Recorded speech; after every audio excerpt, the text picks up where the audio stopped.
बच्चों, आज के इस वीडियो में आप जो अपने स्क्रीन के सामने देख रहे हो ये पेपर, इसी तरह का पेपर आपके एंट्रेंस एग्जाम में आपको देखने को मिलेगा।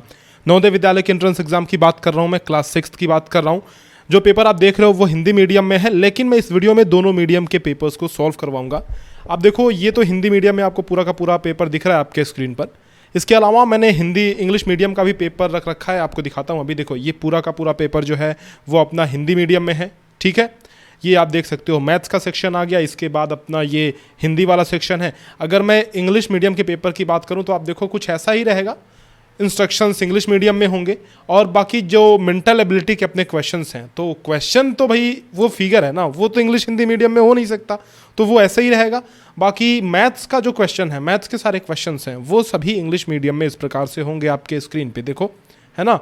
तो कुछ इस प्रकार से आपको देखने को मिलेंगे ये सारे क्वेश्चन, आपको एग्जाम में इसी तरह का पेपर पैटर्न देखने को मिलेगा। तो आज के इस वीडियो में हम लोग प्रॉपर सॉल्व करेंगे, एक एक क्वेश्चन सॉल्व करेंगे और देखेंगे कि कैसे कम से कम समय में सारे क्वेश्चंस को हम लोग इजीली बहुत अच्छे से सॉल्व कर सकते हैं। शॉर्ट ट्रिक का यूज़ आपको बताऊंगा, तो ध्यान रखना, आपको ये पूरा का पूरा वीडियो बहुत ही ध्यान से, बहुत ही अच्छे से पेशेंस रख करके देखना है, क्योंकि समय लगेगा और समय लगेगा तो कोई प्रॉब्लम नहीं होनी चाहिए हमें, क्योंकि जब तक हम पुराने ईयर्स के पेपर सॉल्व नहीं करेंगे तब तक हमें वो आइडिया मिलेगा नहीं, तब तक हमें अंदाजा लगेगा कि नहीं कि कहां कहां हम लोग गलतियां कर सकते हैं, ठीक है। तो आप सभी को ये पूरा का पूरा पेपर वन सिटिंग में, बेटा ध्यान रखना, वन सिटिंग में, एक ही बार के बैठने में ये पूरा का पूरा पेपर सॉल्व करना है। मैं जैसा कि हर बार आपको बोलता हूं तो इस बार भी बोल रहा हूं, क्या करना है, आपको पेन और कॉपी लेकर के बैठ जाना है। मेरे सॉल्व करने से पहले आपको खुद ही सॉल्व करना है। देखो, दोनों मीडियम के पेपर साथ साथ सॉल्व करवाऊंगा, तो चिंता करने की जरूरत नहीं है कि आप हिंदी मीडियम से हो, इंग्लिश मीडियम से हो, इसकी चिंता करने की जरूरत बिल्कुल भी नहीं है आपको, ठीक है। तो आप देखो, ये हिंदी मीडियम का ये तो है, बाकी इंग्लिश मीडियम का भी है, चिंता मत करना इसका, ठीक। चलो, तो आपको पेपर में क्या करना है, यहाँ पे परीक्षार्थी का नाम, मतलब अपना नाम सिंपल लिख लेना है ना। अपना नाम आपने मान लो यहाँ पे आपने लिख दिया, यहाँ पे आपको अपना हस्ताक्षर करना है, तो आप ऐसे रनिंग हैंड में अपना साइन कर सकते हो। ऊपर रोल नंबर लिखना है, तो 1 2 3 4 what ever your roll number is, you can write it here. मान लो ये काम हो गया। ये काम करने के बाद अब हमारा पहला सेक्शन जो आता है वो है मेंटल एबिलिटी। मेंटल एबिलिटी में मैंने आपको बताया है कि 10 भाग होते होते हैं, जिसमें से ये पहला भाग है हमारा। इस पहले भाग में आपको क्या करना है कि 4 फिगर्स दिए हुए हैं, इंस्ट्रक्शन आप पढ़ते हुए चलना, चूंकि इतना समय हमारे पास नहीं है, वीडियो को जल्दी जल्दी खत्म करना है, सॉल्यूशन आपको अच्छे से बता करके ये सारी चीजें खत्म करना है, तो इसीलिए आप इंस्ट्रक्शंस पढ़ते हुए चलना, क्योंकि एग्जाम में तो इंस्ट्रक्शन आप ही को पढ़ना है, ठीक है। तो मेंटल एबिलिटी का पहला सेक्शन आप देखो। पहला सेक्शन बेटा क्या कहता है कि 4 फिगर्स आपको दिए हुए हैं, 4 क्वेश्चन फिगर्स आपको दिए हुए हैं, आपको ये बताना है कि कौन सा सबसे डिफरेंट है। अब जरा बात यहां पे ध्यान से समझो, 3 चीजें यहां पे भी हैं और इसी तरह से 3 फिगर, 3 गोले यहां पे भी हैं, ठीक है। यहां देखो 4 क्रॉस यहां है तो 4 क्रॉस यहां भी है, यहां 2 क्रॉस यहां है तो 2 क्रॉस इधर भी है, लेकिन यहां पे गड़बड़ी है। यहां पे क्या है, 4 क्रॉस इधर, 4 प्लस के साइन इधर है, लेकिन इधर तो 3 ही है ना भाई, तो ये अलग हुआ कि नहीं। बाकी सब में जितना इधर है उतना इधर भी है, तो ये डिफरेंट हो गया। उसी तरह से अगर मैं दूसरे क्वेश्चन की बात करूं तो देखो PQRS ऐसे चलता हुआ आ रहा है, ठीक है। अगर मैं यहां पे देखूं तो देखो ये ऐसे चल रहा है, PQRS, मतलब ये इस डायरेक्शन में ऐसे चल रहा है, ऐसे चल रहा है, ठीक है। ये भी देखो आप PQRS ऐसे चल रहा है, ये भी आप देखो PQRS ऐसे चल रहा है। मतलब अगर मैं B, C एंड D की बात करूं तो वो एंटी क्लॉकवाइज चल रहे हैं, कुछ इस तरह से ऐसे चल रहे हैं, लेकिन भाई ये मनमानी कर रहा है।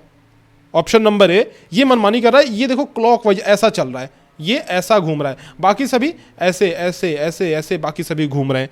तो ऑप्शन नंबर ए सबसे डिफरेंट हुआ। तो इसीलिए मैं आपको बोलता हूं कि जो ये ऑड मैन आउट वाला है ना, इसमें बहुत अच्छे अच्छे कॉन्सेप्ट लगाए जाते हैं, बहुत अच्छे अच्छे कॉन्सेप्चुअल क्वेश्चन आते हैं, तो इसकी खूब सारी प्रैक्टिस आपको अपने घर पे करनी है। देखो यहाँ पे अगर इसको मैं देखूँ क्वेश्चन नंबर 3 को, तो यहाँ देखो जो ट्रायंगल है उसका मुंह अंदर की तरफ है, इसमें भी इसका मुंह अंदर की तरफ है, इसमें भी इसका मुंह अंदर की तरफ है, लेकिन यहाँ गड़बड़ है, इसका मुंह कहाँ है, बाहर की तरफ है, तो ये सबसे डिफरेंट हो गया, ठीक है। यहाँ देखो TIC से मिलकर बना हुआ है, TIC से मिलकर बना हुआ है, TIC से मिलकर ये भी बना हुआ है, लेकिन इसमें TEC है, आई गायब है, तो ये सबसे डिफरेंट हो गया। भाग 2 आ गया, इंस्ट्रक्शन आप हिंदी इंग्लिश दोनों में लिखे हुए हैं, पढ़ लो।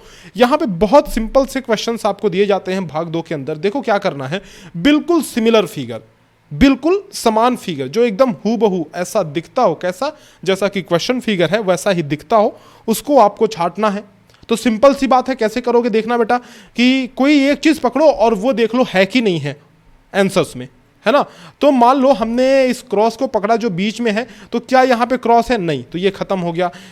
इन दोनों में तो है, इन सभी में है, लेकिन हमें बीच में बस एक क्रॉस चाहिए और इसमें दो क्रॉस दिया हुआ है यहाँ पे, तो ये खत्म हो गया, हो ही नहीं सकता।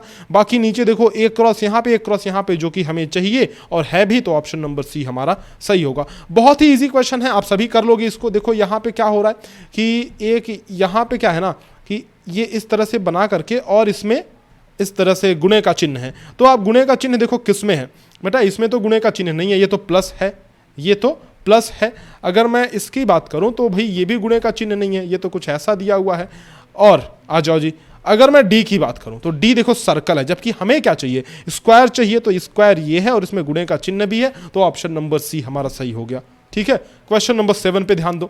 7 बहुत सिंपल सा क्वेश्चन है। देखो यहाँ पे कि काला पार्ट इधर होना चाहिए, इसमें काला पार्ट इधर नहीं है, खत्म हो गया। इसमें भी काला पार्ट इधर नहीं है, खत्म हो गया। बचे दो ऑप्शन अपने, लेकिन एक चीज और ध्यान दो कि नीचे आपको एक डॉट चाहिए जो कि बी में नहीं है, तो ऑप्शन नंबर डी हमारा सही हो गया। सिंपल। उसी तरह से 8वें क्वेश्चन का जवाब आपको खुद ही देना है, क्योंकि बहुत आसान सा क्वेश्चन है, बहुत ईजी क्वेश्चन है, इसलिए ज्यादा टाइम इसमें वेस्ट नहीं करेंगे। क्वेश्चन नंबर 3 पे आ जाओ, भाग नंबर 3 पे आ जाओ, मतलब क्वेश्चन नंबर 3 नहीं, पार्ट नंबर 3। फिर से इंस्ट्रक्शन आपको पढ़ लेना है। बाकी यहां देखो क्वेश्चन नंबर 9, क्वेश्चन नंबर 9 आप सभी देखेंगे, सॉल्व करेंगे। देखो इसमें क्या करना है ना, ऐसे क्वेश्चन में इस प्रकार के इस सेक्शन में आपको क्या करना होता है कि 4 सेक्शन आपके दिए हुए हैं, एक सेक्शन खाली है जिसमें से 3 भरा हुआ है और एक खाली है। तो आपको खाली वाले पोजीशन में बताना है कि क्या पैटर्न बनेगा, क्या पैटर्न आएगा यहां पे। ठीक है, तो जैसे देखो 3 ये सर्कल्स हैं, तो यहां भी एक सर्कल होगा। बात क्लियर है? बिल्कुल गुरुजी, बात क्लियर है। देखो अब देखो कि यहां पे माइनस, गुणा, प्लस और भाग इस तरह से है ना, है ना, इस तरह से।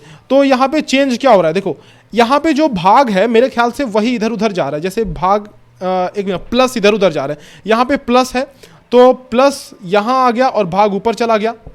क्लियर है बात? अभी देखो प्लस और भाग आपस में चेंज हुए थे, और उसके बाद अगर मैं इसकी बात करूं, लेकिन चेंज नहीं हो रहा है यहाँ पे। यहाँ पे सुनो, मैं बता रहा हूँ आपको, मैं आपको बता रहा हूँ। यहाँ पे आपको बहुत सिंपल सी चीज़ ढूंढनी है कि ऊपर देखो ये गुणा, प्लस और भाग माइनस है। ठीक है, तो नीचे वाले में वैसा ही है, गुणा, प्लस, भाग और माइनस, यानी कि ये पार्ट एक समान है, तो उसी तरह से ये पार्ट भी एक समान होगा ना, ये आधा भाग। तो बात सिंपल है कि गुणा, प्लस और माइनस है यहाँ पे, तो माइनस, डिवीजन है यहाँ पे तो डिवीजन, बीच में सर्कल। तो इस तरह से खोजेंगे कहाँ पे है, गुणे के नीचे ये माइनस कहाँ पे है वो खोजते हैं हम लोग। तो गुणे के नीचे माइनस, देखो ये रहा बी ऑप्शन, तो हमारा सही हो गया। इस तरह से आपको करना है, इजी है। ठीक है, अच्छा ये 10वां, चूंकि मैंने क्वेश्चन पेपर किसी बच्चे का उठा रखा है, तो उस बच्चे ने खुद ही यहाँ पे बना रखा है, लेकिन ये चीज़ खाली थी, ये बनी नहीं हुई थी। ठीक है, तो आपको ऐसे कंप्लीट कर लेना है। देखो ऐसे कंप्लीट हो गया, फिर यहाँ पे ऐसे कंप्लीट करोगे, बीच में एक एक गोला आ जाएगा, तो इस तरह से कुछ दिखेगा हमारा, और ऑप्शन नंबर हमारा 20 सही हो जाएगा। ठीक, क्वेश्चन नंबर 11। अच्छा लास्ट में तुम सबको बताना है कि कितने कितने आंसर तुम्हारे सही होगा। अगर आप यूट्यूब में देख रहे हैं तो आपको कमेंट में लिख करके बताना है, ऐप में देख रहे हैं तब तो बहुत ही बढ़िया बात है, आपने कोर्स लेकर के अच्छे से प्रैक्टिस कर रखा है, तो ये तो बहुत ही अच्छी चीज़ है। ठीक है, यहाँ पे देखो ये जो है, यहाँ से एक लाइन हमने खींच दी यहाँ पे, और यहाँ पे एक लाइन की ज़रूरत और है, इधर एक लाइन खींचेंगे तो ये काम हमारा कंप्लीट हो जाएगा। तो इधर अगर कुछ देखो यहाँ पे, तो कुछ ऐसा आकृति सी में बन रहा है, सी में ऐसा फिगर बन रहा है, so option C will be, of course this will be the correct answer. Question number 12 पे आते हैं। क्वेश्चन नंबर 12 में देखो यहाँ से ऐसा है, ठीक है, और एक लाइन, पूरी लाइन ऐसी यहाँ तक जाएगी, यहाँ पे कुछ इस तरह की आकृति भी बनती हुई नजर आएगी हमें। अब देखो ये जो फिगर है, ये जो पार्ट है वो कुछ ऐसा आएगा, और ये पार्ट है कुछ ऐसा आएगा। नहीं नहीं नहीं, ओहो गलती कर रहा है मास्टर, रुको रुको रुको, ऐसा नहीं आएगा, ये तो ऐसा है ही, ये फिगर यहाँ से ऐसा आएगा और ये यहाँ से ऐसा जाएगा। तो जरा देखो ये किस में है भाई साहब, ए में तो ये सीधी लाइन दिख रही है जो हमें नहीं चाहिए, तो ये खत्म हो गया। अगर मैं बी की बात करूँ तो बी में कुछ ऐसा है ना कि बी में ये लाइन तो दिख रही है, लेकिन इधर एक लाइन जो जाएगी, ये वाली लाइन देखो, ये वाली लाइन जो इधर जाएगी वो बी में नहीं है, तो ये भी हमने खत्म कर दिया। सी में तो कुछ अजीब सा ही बना रखा है यार, देखो ऐसा, तो ये गलत है। ठीक है, डी ऑप्शन हमारा देखो सही हो जाएगा, क्योंकि यहाँ पे जो लाइन हमें इधर की तरफ रिक्वायरमेंट थी वो भी मिल रही है, और ये लाइन भी हमें मिल रही है, ये कर्व भी हमें मिल रहा है, तो ऑप्शन नंबर डी हमारा सही ऑप्शन हो जाएगा। तो क्वेश्चन नंबर 12 का option number D will be the correct answer. Let us move to the part number 4 and you can read out the directions और instruction given here loudly. And आपको exam में तो practice करनी है, तो इसीलिए आपको शुरू से ही करते हुए चलना है, ये प्रैक्टिस करते हुए चलनी है, आपको आदत डालनी है, ये इंस्ट्रक्शन पढ़ने की, ठीक है। इसमें क्या होता है ना, इस तरह के क्वेश्चन में हमें क्या करना होता है कि we are given 3 question figure and 1 space is left for the answer figure. मतलब क्या है कि 3 सीरीज में कुछ 3 फिगर दिए हुए हैं, वो सीरीज बढ़ता हुआ जा रहा है, चाहे कुछ बढ़ रहा है चाहे कुछ घट रहा है, एक सीरीज में है वो चीज़।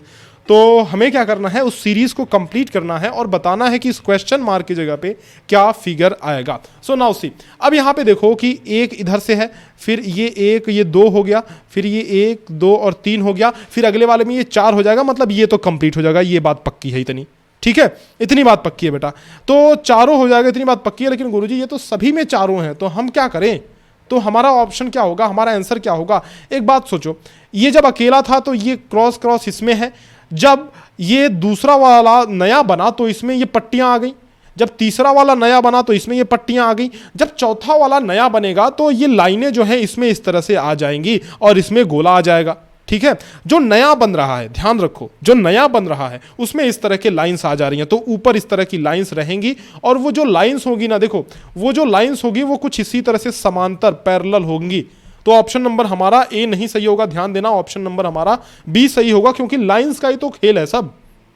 थोड़ा सा कठिन क्वेश्चन लग सकता है, लेकिन जो भी क्वेश्चंस आपको इस तरह से कठिन लगे आपको दोबारा उसको सॉल्व करना है, ठीक है। ऑप्शन नंबर बी हमारा सही हो गया। आगे चलते हैं नेक्स्ट क्वेश्चन पे, क्वेश्चन नंबर 14 देखो। इसमें ध्यान से सुनना बच्चे, ये जो है तीर ऊपर है, फिर एक ये गोले वाला नीचे आ गया, माचिस की तीले जैसा कुछ, ठीक है। फिर ये तीर ऊपर, फिर गोला नीचे, फिर तीर नीचे। अभी जो अगला पार्ट आएगा, अगले वाले में क्या होगा बोलो? अगले वाले में हमारा क्या होगा? अगले वाले में ये जो गोला है ना, ये जो गोला है वो ऊपर की तरफ आएगा। अब ऐसा मैं क्यों कह रहा हूं, ये बात समझना जरा। देखो कि यहां पे तीर ऊपर गोला नीचे, तो अगर तीर नीचे तो गोला ऊपर होगा ना, तीर ऊपर तो गोला नीचे, और तीर नीचे तो गोला ऊपर, मतलब तीर और गोले का ये संबंध बैठ नहीं रहा है। ये आपको क्या करना है, अपोजिट डायरेक्शन में करना है, तीर ऊपर गोला नीचे, तीर नीचे तो गोला ऊपर। तो गोला ऊपर किस में दिख रहा है? देखो गोला ऊपर सिर्फ इसमें दिख रहा है, ऑप्शन नंबर बी में। बाकी सभी तो यार, बाकी सभी तो बहुत नालायक इंसान है, बाकी सभी नालायक ऑप्शन है, बिल्कुल इनको हटा सकते हैं हम लोग, ठीक है। Now let us move to the question number 15 and question number 15 is here on screen. सभी लोग आप सॉल्व करने की कोशिश करो। देखो क्या है ना, इसमें ध्यान से देखो कि सबसे पहला हम तो ये देखेंगे भाई कि सबसे पहले ये जो था ना, ये चीज़ वो दूसरे वाले आकृति में, दूसरे वाले ऑप्शन में, दूसरे वाले फिगर ग्रुप में वो चीज़ सबसे नीचे आ जा रही है। देखो यहाँ पे है ना, यहां आ गई। अब ये क्या हुआ, फिर ऊपर की तरफ बढ़ना शुरू हुआ, तो यहां से फिर ये यहां आ गया, तो अब ये फिर ऊपर की तरफ बढ़ेगा, तो अगले वाले में वो यहां आ जाएगा, है ना। तो अगले वाले में सबसे ऊपर जो है इस तरह की लाइन आएगी, और इस तरह की लाइन सबसे ऊपर किस में है? देखो ऑप्शन नंबर ए में भी है, बी में भी है, डी में भी है भाई, तो इससे हमारा काम तो नहीं चलने वाला। नाउ अब यहां पे देखो कुछ इधर किसी और का पीछा करते हैं। देखो किसी और का पीछा करते हैं। ये जो गोला है वो नीचे आ गया, फिर गोला ऊपर की तरफ बढ़ा तो यहां आ गया, फिर ऊपर की तरफ गोला बढ़ेगा तो यहां पे गोला आ जाएगा, यहां पे क्या आएगा? सर्कल आएगा। तो सबसे ऊपर सर्कल आएगा। अच्छा देखो सर्कल जो है बी में भी है और डी में भी है, तो यहां से भी अपनी बात नहीं बनी अभी, ठीक है, यहां से भी अपनी बात नहीं बनी, तो किसी और को फिर से ट्रेस आउट करते हैं। देखो बेटा ध्यान से बात सुनना कि ये जो ट्रायंगल है वो ट्रायंगल ऊपर चला गया, फिर ये ट्रायंगल यहां नीचे आ गया, फिर ये ट्रायंगल ये ऊपर की तरफ बढ़ेगा, तो बीच में ट्रायंगल आ जाएगा, ये ट्रायंगल बीच में आ जाएगा, यानी कि बीच में ट्रायंगल। अब दो ऑप्शन, हमने दो ऑप्शन को यार घेर रखा है, देखते हैं बी और डी में से कौन सा ऑप्शन अपना सही होगा। तो अगर मैं बी और डी की बात करूं, तो अगर मुझे ट्रायंगल चाहिए ना बीच में, तो बी में ही तो ट्रायंगल है। देखो यहाँ पे वेरी सिंपल, कितना आसान क्वेश्चन है, देखो ना कितना आसान से क्वेश्चन है, और बहुत इजीली हम लोग बहुत अच्छे ढंग से इसको हम लोग कर सकते हैं। क्वेश्चन नंबर 16 का देख लो भाई, इसमें भी सेम कहानी वही है, कुछ खास नहीं है। क्या करना है आपको, ध्यान से देखो कि इसको ऐसा देखो, ये इस तरह से फिगर है ना, इसको कुछ ऐसे हम लोग घुमा रहे हैं, पूरे फिगर को पकड़ करके ऐसे घुमा रहे हैं। तो जब ऐसे इस डायरेक्शन में घुमाओगे तो ये चीज़ तो ऊपर चली गई, मतलब यहाँ पे आ गया, और ये जो तीर है वो नीचे इधर आ गया। समझ रहे हो बात को? कुल मिला के कहने का मतलब यह है कि इसको एंटी क्लॉकवाइज, घड़ी के विपरीत दिशा में इसको हम लोग घुमा रहे हैं। फिर अगले स्टेप में फिर से हमने घड़ी के विपरीत दिशा में एक स्टेप घुमा दिया, तो फिर से अगर घड़ी के विपरीत दिशा में घुमाएंगे मुन्ना, तो ये जो कोना है वो यहां पे आ जाएगा, और ये जो तीर है वो यहाँ आ जाएगा, नीचे इसका बेस इधर आ जाएगा कुछ, तो कुछ इस तरह की आकृति हमें बनती हुई नजर आएगी। द ऑप्शन विल बी, देखो सीधे सीधे दिख रहा है, कोई इसमें कंफ्यूजन वाली बात नहीं है, कोई शंका वाली बात नहीं है, तो option number C will be the correct answer. Let us move to the question number 5, not question number 5 but the section number 5। And section number 5 में हमसे क्या कह रहा है कि भाई ये संबंध वाला क्वेश्चन है। कौन से वाले क्वेश्चन? संबंध वाले क्वेश्चन। क्या करना होता है, ध्यान से सुनो कि ये जो दो पेयर है ना, इसमें एक कोई निश्चित एक संबंध होता है, कोई रिलेशन होता है, and the same relation should exist between these two figures. मतलब वही रिश्ता, ये रिश्ता क्या कहलाता है, ये रिश्ता क्या कहलाता है, वही रिश्ता इसमें भी होगा।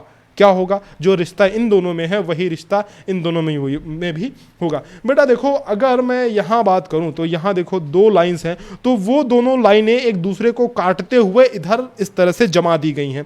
ये जो दोनों लाइनें हैं वो भी दो लाइनें कुछ इस तरह से, चूंकि ये बाहर सर्कल था तो ये भी सर्कल है, ये चूंकि बाहर स्क्वायर है तो ये भी स्क्वायर होगा। अब ध्यान से देखना कि अगर ये सभी स्क्वायर हैं तो यहाँ भी ये स्क्वायर हमारा बनेगा, और जो दो लाइनें हैं एक दूसरे को काटते हुए यहाँ पे जमा दी जाएंगी। नाउ देखो, चूंकि यहां पे ये चार चार सर्कल सभी खाने में चार चार अंडे मुर्गी ने दे दिए हैं, तो यहां भी चार चार अंडे सभी खाने में हमें देखने को मिलेगा, यानी कि ऑप्शन नंबर डी हमारा सही होगा। देखो चार चार गोले सभी खानों में, सभी पार्टीशंस में। We are seeing here, we can see here in all the partition there are four circles, 4 dots, you can say yes. So option number D will be absolutely correct answer. Let us move to the question number 18, and this question number 18 is on your screen here. देखो आप सभी, इसमें क्या है, बहुत simple सी चीज है। क्या कर रहा है ना कि ये जो फिगर है इसके अंदर वाला पार्ट, ये जो रंगा हुआ जो पट्टी वाला पार्ट है, अंदर वाला पार्ट, बस उसी को ले लिया है और इसमें रख दिया है। तो सिंपल सी बात है, अगर ऐसा कर रहा है तो इसमें भी वही रिलेशन, वही रिश्ता है। तो हम क्या करेंगे, ये अंदर वाला पार्ट लेके इधर ऐसा रख देंगे। सिंपल है, बोलो बात सिंपल है? अरे जी बहुत ही सिंपल है, इससे सिंपल क्या मिलेगा बताओ? तो ऑप्शन नंबर बी इसमें हमारा सही हो जाएगा। देखो कितने कम समय में, लगभग 16 से 17 मिनट में हमने उतने ही क्वेश्चन भी सॉल्व कर लिया, 18 क्वेश्चन सॉल्व कर लिए। तो all the question will try to do all the question within the time frame. थोड़ा सा ज़्यादा समय लग सकता है क्योंकि मैं आपको समझा रहा हूँ, लेकिन आप जब इसी स्पीड से एग्जाम में अपने क्वेश्चन सॉल्व करोगे तो बेटा देखना मज़ा आ जाएगा। मतलब कि नाम लोगे मास्टर का, तुम वाह वाह करने लगोगे एग्जाम में जब इस स्पीड से सॉल्व करोगे। इसीलिए प्रैक्टिस बेहद ज़रूरी है, आप सभी को प्रैक्टिस कर लेना है। क्वेश्चन नंबर 19 देखो, क्वेश्चन नंबर 19 में क्या कह रहा है कि बी ये इधर है ना, तो दूसरे वाले फिगर में ये चोंच लड़ाते हुए दोनों भी एक दूसरे के सामने आ गए हैं, यानी कि मैं कह सकता हूं कि ये मिरर इमेज है। ठीक है, तो अगर यहाँ पे मिरर इमेज मैं बनाऊं तो ई कुछ ऐसा होगा और एक चोंच लड़ाते हुए ई भी सामने से आ जाएगा। तो ऑप्शन नंबर हमारा ए सही हो जाएगा। बिल्कुल सिंपल क्वेश्चन। क्वेश्चन नंबर 20 की अगर मैं बात करूं तो ये तीर इधर है तो ये तीर इधर आ गया, और अगर ये वाला गोला इधर है तो क्या मैं बोल सकता हूं ये गोला इधर आएगा, गोला बाएं तरफ होगा। अच्छा, क्या बोला? गोला बाएं तरफ होगा, तो गोला जब बाएं तरफ होगा तो इधर ही तो कुछ ऐसा होगा ना। ऑप्शन नंबर सी सही हो जाएगा। भाग नंबर 6 में चलते हैं। This is the part number 6 and part number 6 एक मिनट रुकना। हाँ, पार्ट नंबर 6 करेक्ट है। ठीक है, तो इसमें हमें क्या करना होता है, देखो बेटा, एक ऐसी आकृति हमें दी हुई होती है जिसका कुछ पार्ट कटा हुआ होता है। आपको सिंपल क्या करना है कि एक ऐसी आकृति ऑप्शंस में से ढूंढनी है जो इसमें भर सके, जो इसको फिल आउट कर सके। तो देखो भाई कौन सी आकृति इसमें भरेगी आकर के। एक बात देखो कि अगर मैं बी को भरने की इसमें कोशिश करूं तो ये थोड़ा सा छोटा पड़ जाएगा, इधर वाला पार्ट देख रहे हो आप, ये थोड़ा सा इधर वाला पार्ट जो है वो छोटा पड़ जाएगा। तो हमारा ऑप्शन डी होगा जो कि इसमें आकर के ऐसे फिट हो जाएगा। देखो कुछ ऐसा इसमें फिट होगा। मैं बना के एक बार आपको दिखा दे रहा हूं ताकि आपको कोई कंफ्यूजन ना हो। इधर आके वो इसमें कुछ ऐसा ये वाला पार्ट जो है वो फिट हो जाएगा। D option will be the correct answer. Now if we move to the question number 22 and if we very closely observe the question number 22, we can find here that यहाँ पे ना कुछ lines और आगे की तरफ निकली हुई हैं, तो इनको भी तो भरना जरूरी है ना। तो कुछ इस तरह से ऐसी आकृति इसमें आकर के फिट होगी and we can see on our screens that the option number C is quite compatible with this question. ठीक है, विद दिस क्वेश्चन फिगर। तो यहाँ पे हम लोग जब इसको फिट करेंगे तो ये फिट हो जाएगा। Now let's move to the question number 23। और क्वेश्चन नंबर 23 में आप देखो कि कुछ इस तरह से ऐसा इसमें ऐसा फिगर फिट करना है जो कि हमारा ऑप्शन नंबर बी दिख रहा है। Very simple question is this one. So let us move to the last question of this section of this part. Last question of this section देखो यहाँ पे कुछ ऐसा हमने फिट करना है, ऑप्शन नंबर बी देखो दिख रहा है जो कि ऐसा ऐसा ऐसा ऐसा और ऐसा फिट हो जाएगा। सो इस तरह से हमने 24 क्वेश्चंस कर लिए। भाग 7 पे चलते हैं। कंफर्टेबल होना, देखो अगर तुम्हें स्पीड तेज लग रही हो तो ऑप्शन होता है, ऐप और यूट्यूब दोनों में ऑप्शन है, तो आपको क्या करना है, स्पीड को थोड़ा सा धीरे कर लेना, ठीक है। और अगर if you find this speed very much comfortable, और अगर आपको लग रहा है कि मास्टर बहुत स्लो पढ़ा रहा है तो तेज कर सकते हो, ठीक है, तेज कर सकते हो। ये तुम्हारे हाथ में है, मास्टर की आवाज़ को धीमे करना, तेज करना, ठीक है। ये सारी मास्टर कितना तेज चिल्लाएगा ये भी तुम्हारे कंट्रोल में है। तो मास्टर को तुम पूरी तरह से कंट्रोल करते हो, मास्टर का नाम बस मास्टर है, बाकी मास्टर के मास्टर तुम ही हो, ठीक है। तो आ जाओ भाग नंबर 7 पे चलते हैं, बहुत होगी बकैती, करते हैं क्वेश्चन नंबर 25। देखो क्वेश्चन नंबर 25 में हमें क्या करना है कि इसमें हमें मिरर इमेज निकालना है, ठीक है। मिरर इमेज मतलब कि दर्पण प्रतिबिंब इसमें हमें निकालना है। अब यहाँ पे देखो कि ये इस तरह से ऐसे है और इसके सामने एक दर्पण, एक शीशा जिसमें सुबह सुबह चेहरा देखते हो वो लगा हुआ है। अब ऐसा ही कुछ मतलब इस आकृति का दर्पण प्रतिबिंब अगर हमें निकालना है तो ऐसा हम लोग सबसे पहले तो डब्बा बना देंगे। बाकी जो चीज़ नज़दीक है दर्पण के वो चीज़ दर्पण के नज़दीक बनेगी, फिर क्रॉस इधर बनेगा, फिर ये लाइन बेटा कुछ यहाँ पे आएगी और ये जो पार्ट है ना, ये नीचे वाला पार्ट वो इधर आ जाएगा। तो ऐसा ही ऑप्शन नंबर ए ही हमारा मिल गया, हमारा साथी ऑप्शन नंबर ए ही सही है। बढ़ते हैं अपने नेक्स्ट क्वेश्चन की तरफ, क्वेश्चन नंबर 26। देखो क्वेश्चन नंबर 26 में आप देखो कि मैंने आपको क्या बोला कि जो चीज़ दर्पण के नज़दीक रहेगी वो चीज़ मिरर के नज़दीक बनेगी। तो सबसे नज़दीक मिरर के ये ट्रायंगल है तो सबसे नज़दीक ये ट्रायंगल बन गया, फिर ये है तो फिर ये वाला ट्रायंगल ऐसा बन गया, फिर ये तीर नीचे की तरफ है तो तीर नीचे की तरफ, तीर ऊपर की तरफ। तो पहले ट्रायंगल नीचे की तरफ मुंह किया हुआ, ट्रायंगल ऊपर की तरफ फिर मुंह किया हुआ, तीर नीचे तीर ऊपर, तो ट्रायंगल नीचे ट्रायंगल ऊपर, तीर नीचे तीर ऊपर। ये देखो D option is the correct answer, you can see on your screen. Very easy question. Let us move to the question number 27। देखो इस बच्चे ने भी बना रखा है लेकिन इसने शायद गलत बना रखा है, गलत नहीं, सही है, सही है, सही है, सही जा रहा है, लेकिन इसको इधर बनाना चाहिए था। ये जिस बच्चे का क्वेश्चन पेपर है इसको मैं मिटाना भूल गया, वैसे मैंने बहुत एडिटिंग करी है इस क्वेश्चन पेपर में लेकिन ये छूट गया। तो ये डी सबसे नज़दीक है। तो देखो जब आप चेहरा अपने उसमें देखते हो मिरर में, या फिर कोई लेटर अगर आप लेकर देखोगे, कोई चाबी का छल्ला लेकर के देखोगे तो वो उल्टा दिखाई देगा, ठीक है। तो जैसे डी इधर की तरफ मुंह किया हुआ है तो फिगर में यानी कि इमेज में मिरर इमेज में डी इधर की तरफ मुंह किया हुआ रहेगा, ठीक है, क्लियर बात है। अब अगर तुम एन को बनाओगे तो एन ऐसा उल्टा बनेगा, ई भी ऐसा उल्टा बनेगा, फिर बी ई, यानी कि बी ई एन डी इस तरह से उल्टा बनेगा। ऑप्शन नंबर ए सही होगा क्या बेटा, बता दो जरा। यस, बिकॉज क्योंकि अगर मैं ऑप्शन नंबर बी की बात करता हूँ, रुक जाओ, अगर मैं ऑप्शन नंबर बी की बात करूँ तो ऑप्शन नंबर बी में एन सीधा बना हुआ है जबकि हमें तो एन उल्टा चाहिए। इसमें बी देखो सीधा बना हुआ है जबकि बी हमें उल्टा चाहिए, इसमें भी बी सीधा, हमें सारे के सारे उल्टे चाहिए, ठीक है। तो ऑप्शन नंबर ए हमारा सही होगा। Now let us move to the last question of this mirror वाले पार्ट का लास्ट क्वेश्चन देखो। तो लास्ट क्वेश्चन देखना बेटा, लास्ट क्वेश्चन में हमें क्या करना है, सिंपल है कि जो ये स्क्वायर है ना उस स्क्वायर को सबसे पहले रख देते हैं चूंकि ये मिरर के नज़दीक है, और मिरर के दूर कौन सा है, ये ट्रायंगल है तो मिरर के दूर बन जाएगा ट्रायंगल। तो सबसे नज़दीक स्क्वायर आएगा, दूर में ट्रायंगल बनेगा।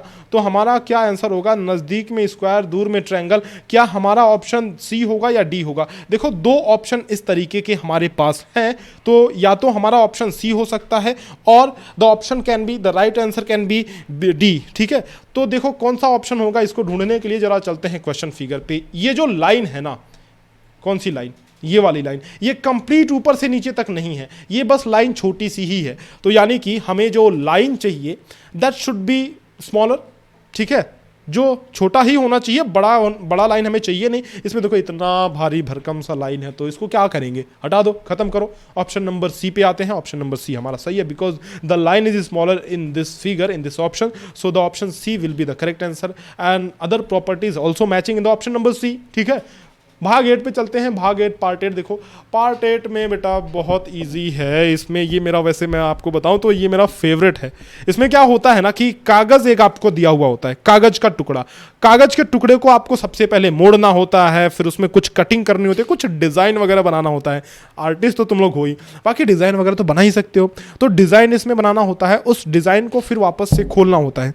तो जब डिजाइन को वापस से खोलोगे तो आपको ये पता चलेगा कि किस तरह का ऑप्शन आपको मिलेगा, किस तरह का पेपर आपको कटिंग मिलेगी, किस तरह की डिजाइन आपको खोलने के बाद, पेपर खोलने के बाद किस तरह की डिजाइन आपको मिलेगी। यहां से पेपर को हमने मोड़ा, फिर देखो यहां से अगेन हमने पेपर को मोड़ दिया तो कुछ इस तरह का हमें पेपर दिख रहा है। उसके बाद दो छोटे छोटे कट्स हमने यहां पे लगा दिए। बेटा जब इस पेपर को वापस खोलोगे तो वो कट्स यहां भी आ जाएंगे, ठीक है। अब पेपर इतना खुल चुका है, फिर ये पेपर को वापस खोलोगे तो वो दो कट्स और दो कट्स इधर आ जाएंगे। कहने का मतलब ये है कि चारों तरफ ये दो दो कट्स हमें नजर आएंगे। तो यानी कि ऑप्शन नंबर हमारा सी सही होगा, ना कि डी, क्योंकि डी में ऊपर की तरफ एक ही कट है एंड नीचे की तरफ भी एक ही कट है। So option number C will be the correct answer. This is absolutely the correct answer. Let us move to the, चलते हैं कंप्यूटर महोदय, चला जाए क्वेश्चन नंबर 30 की तरफ। क्वेश्चन नंबर 30 देखो, वेरी सिंपल क्वेश्चन। यहां से हमने मोड़ा, फिर यहां से मोड़ा, ये जो कट्स हमने लगा दिए ना, ये छोटे छोटे कट्स, ये कट्स इधर पूरे हो जाएंगे, यहां भी ये कट ऐसा पूरा हो जाएगा, और कुछ कुछ कुछ कुछ इस तरह, यहां भी कुछ इस तरह ऐसा कट्स पूरा हो जाएगा, ठीक है। तो ये कट्स चारों तरफ से पूरे हो जाएंगे, पूरे को हो जाएंगे, अधूरे कट्स पूरे हो जाएंगे। देखो तुम्हारे आने से जिंदगी में ये जिंदगी पूरी हो गई। तो ऑप्शन नंबर सी हो गया हमारा सही ऑप्शन, ठीक है। तुम जब तक नहीं थे, जब तक ये कट्स नहीं थे, तब तक तो ज़िंदगी, तब तक इस पेपर की डिज़ाइन, इस पेपर की खूबसूरती जो है वो अधूरी थी। लेकिन इन कट्स के आने से ज़िंदगी जो है पूरी हो गई। क्वेश्चन नंबर 31 पे चलते हैं। क्वेश्चन नंबर 31 देखो। क्वेश्चन नंबर 31, यहाँ से हमने जो है मोड़ा, फिर यहाँ से मोड़ा। अब हमने क्या किया, बहुत सिंपल सा काम हमने किया है।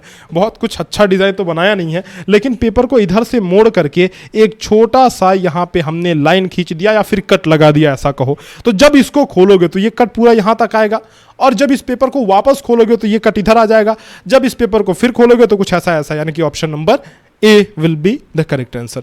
Let us move to the last question of this section, and then we will be left with only 8 questions, that is 2 sections of the mental ability section, and after that we will move towards the mathematics and of course Hindi या फिर English, दोनों हम लोग साथ में लेते हुए चलेंगे। क्वेश्चन नंबर 32 देखो, बहुत ही आसान क्वेश्चन है। इसमें सर्कल है, इसमें सर्कल को ऐसे मोड़ा गया है, फिर यहाँ से सर्कल को मोड़ा गया है, फिर तीन इसमें टुकड़े, तीन या टुकड़े में बोलूँ या फिर मैं बोलूँ कि तीन इसमें क्या गोले काट दिए गए हैं, ठीक है। तो वो तीनों गोले यहां भी आ जाएंगे। अब इस तरह से इधर 6 सर्कल्स हो गए, तो उसी तरह से 6 सर्कल्स इधर भी हो जाएंगे। So the option number B will be the correct option, ठीक है, क्योंकि इसी में कुल मिलाकर के 12 सर्कल्स हैं, 6 इधर और 6 उस पार। चलते हैं भाग नंबर 9 पे। भाग नंबर 9 में इस तरह के क्वेश्चन में हमें क्या करना होता है, ध्यान से समझना। देखो अभी भले इंस्ट्रक्शन आपको हिंदी में दिख रहे हैं केवल, लेकिन आगे इंस्ट्रक्शन आपको इंग्लिश में भी दिखेंगे, तो इंग्लिश वाले बच्चे बिल्कुल भी चिंता नहीं करेंगे इसमें। देखो इसमें क्या करना होता है, ये जो कागज के टुकड़े हमें दिए हुए हैं ना, इनको जोड़ करके बनाना होता है एक पूरा कागज, मतलब इनको आपस में जोड़ना होता है। तो आपको सिंपल क्या करना है, मैंने आपको ट्रिक ये बताई थी कि सबसे पहले आप गिनना कि भैया कितने टुकड़े हैं, 1 2 3 4 टुकड़े हैं। दिल के कितने टुकड़े, 4 टुकड़े, तो 1 2 3 4 5 6 टुकड़े यहाँ पे हैं, तो ये हो ही नहीं सकता। अरे मास्टर का दिल इतने टुकड़े में टूट ही नहीं सकता, ठीक है, 4 ही टुकड़ों में, तो 1 2 3 4 5 6 ये भी नहीं हो सकता, इसमें भी बहुत सारे टुकड़े हैं। टुकड़े 4 तो सिर्फ ऑप्शन नंबर 1 में ही है, तो ऑप्शन नंबर ए हमारा सही हो जाएगा। अब अगर मैं जमाने की बात करूं, फिट करने की बात करूं, तो ये इधर जम जाएगा आकर के, इधर आकर के इसको आप जमा सकते हो, फिर ये आकर के इधर फिट कर सकते हो, इसको आप कहीं इधर फिट कर सकते हो, और इसको आप कहीं ये वाला फिट कर सकते हो, ठीक है। तो इस तरह से आपका ये ऑप्शन नंबर ए सही हो जाएगा। बाकी अगर मैं बात करूं क्वेश्चन नंबर 34 की, तो आप देखो कि यहाँ पे ये जो ट्रायंगल है थोड़े से चौड़े चौड़े हैं, लेकिन ऑप्शन नंबर डी में ये पतला सा ट्रायंगल है जो कि हमें नहीं चाहिए, और ये छोटा सा ट्रायंगल है जो कि हमें नहीं चाहिए। ऑप्शन बी में कोई ट्रायंगल है ही नहीं, तो जाहिर सी बात है ऑप्शन बी का तो सवाल ही नहीं उठता। ऑप्शन बी तो वैसे ही खत्म हो गया, बचा अपना option A. So we have applied the elimination method that master always आपको बताता है कि भाई एलिमिनेशन मेथड आप लोग अप्लाई कर लेना जब भी आपको मौका मिले ना। एलिमिनेशन मेथड आपको नहीं छोड़ना है। एलिमिनेशन मेथड मतलब क्या, कि जो क्वेश्चन गलत लग रहे हैं, जो ऑप्शन, सॉरी नॉट क्वेश्चन, जो ऑप्शन आपको गलत लग रहे हैं, भाई पहले तो उनको हटा दो, कि वो गलत हैं, इसलिए उनको हटा दो सबसे पहले। बाकी जो बचेगा वो हमारा सही ऑप्शन हो जाएगा। तो ऑप्शन नंबर ए, हमने देखा कि 3 ऑप्शंस को कितनी आसानी से, कितनी सहूलियत के साथ हटा दिया और बचा option number A. So this will be the correct option. Now let us move to the question number 35। Question number 35 में आप देखो क्या कह रहा है कि क्वेश्चन नंबर 35 में बेटा इन आकृतियों को जोड़ना है, इन टुकड़ों को। ऑप्शन नंबर ए सीधा सीधा दिख रहा है क्योंकि यहां पे देखो ये बीच वाली पट्टी दिख रही है, बाकी 1 2 3 4 भाग इधर आपको देखने को मिल रहे हैं। नाउ moving to the question number 36, we can find here कि यहां पे 3 फिगर्स हैं, 1 2 3 टुकड़े हैं, यहां पे 1 2 3 4 हैं, तो ये हो ही नहीं सकता। बाकी 3 किसमें किसमें है, इसमें 3 तो हैं, लेकिन एक चीज देखो कि जो हमें नीचे ये वाला पार्ट चाहिए था वो वाला पार्ट तो इसमें है ही नहीं। किसमें, सी में, तो ये भी गलत हो गया। हमें लग रहा है कि ऑप्शन बी सही होगा। सही होगा क्या, यस, बी में देखो ये वाला पार्ट तो यहां फिट हो गया, ये वाला पार्ट यहां कहीं फिट हो गया, and this part will fit here. तो तीनों पार्ट तीनों जगह पे फिट हो गए, हमारा ऑप्शन बी सही ऑप्शन हो जाएगा। Now now now let us move to the last part of this mental ability section and will solve all the question of this section. After that will move towards the language section और may be possibly will move towards the math section as well. So question भाग number 10 में देखो, जो ये section हमारा 10 है, इसमें देखो आपको क्या करना होता है। इंस्ट्रक्शन तो आप हमेशा की तरह पढ़ ही लोगे, अच्छे बच्चों की तरह। बाकी अगर मैं बात करूं सीधे आंसर्स की, तो देखो यहां पे आपको एक क्वेश्चन फिगर दिया हुआ है। इस क्वेश्चन फिगर को आपको ढूंढना है, ये आपसे छिप रहा है, ढूंढना है आपको कि कहां पे छिपा हुआ है इन ऑप्शंस में। तो देखो अगर मैं देखूं तो यहां यहां यहां और यहां, इस तरह से आप ढूंढ लो। यहां पे देखो तो कहां छिपा हुआ है, ये देखो यहां पे बी ऑप्शन में छिपा हुआ है। B option will be correct answer. ठीक है, 38 देखो यहां कुछ ऐसा हमें ढूंढ कर दिखाना है, तो ऑप्शन नंबर ए में ही मिल गया, हमें कहीं दूर जाने की जरूरत ही नहीं है। ऑप्शन नंबर ए में ही देखो यहां छुपा है, ये कहां छुपा है, यहां पे छुपा है, तो option number A will be the correct answer. ठीक, और क्वेश्चन नंबर 39 की बात करें तो ये भी ऑप्शन नंबर ए में ये भी मिल गया। देखो बहुत इजी से क्वेश्चन है, वैसे ऐसे ही क्वेश्चन एग्जाम में आते हैं तो आपको चिंता नहीं करनी है। यहां पे देखो ये भी ऑप्शन नंबर ए में मिल गया। अरे भाई क्या बात है, जो एग्जामिनर है उसने सेट करके बनाया हुआ था क्या, मतलब पी करके बनाया हुआ था क्या, क्वेश्चन सेट किया हुआ था, तुम्हें क्या लगता है? ऑप्शन नंबर ए सारे सही हो रहे हैं। ऑप्शन नंबर ए यस, लेकिन पहला वाला बस ऑप्शन नंबर बी था। ठीक है, तो ऑप्शन नंबर ए सभी सही हो रहे हैं, तीनों ऑप्शन ये ए सही हो गए। देखो ऑप्शन नंबर ए हमारा 40वां भी सही हो गया।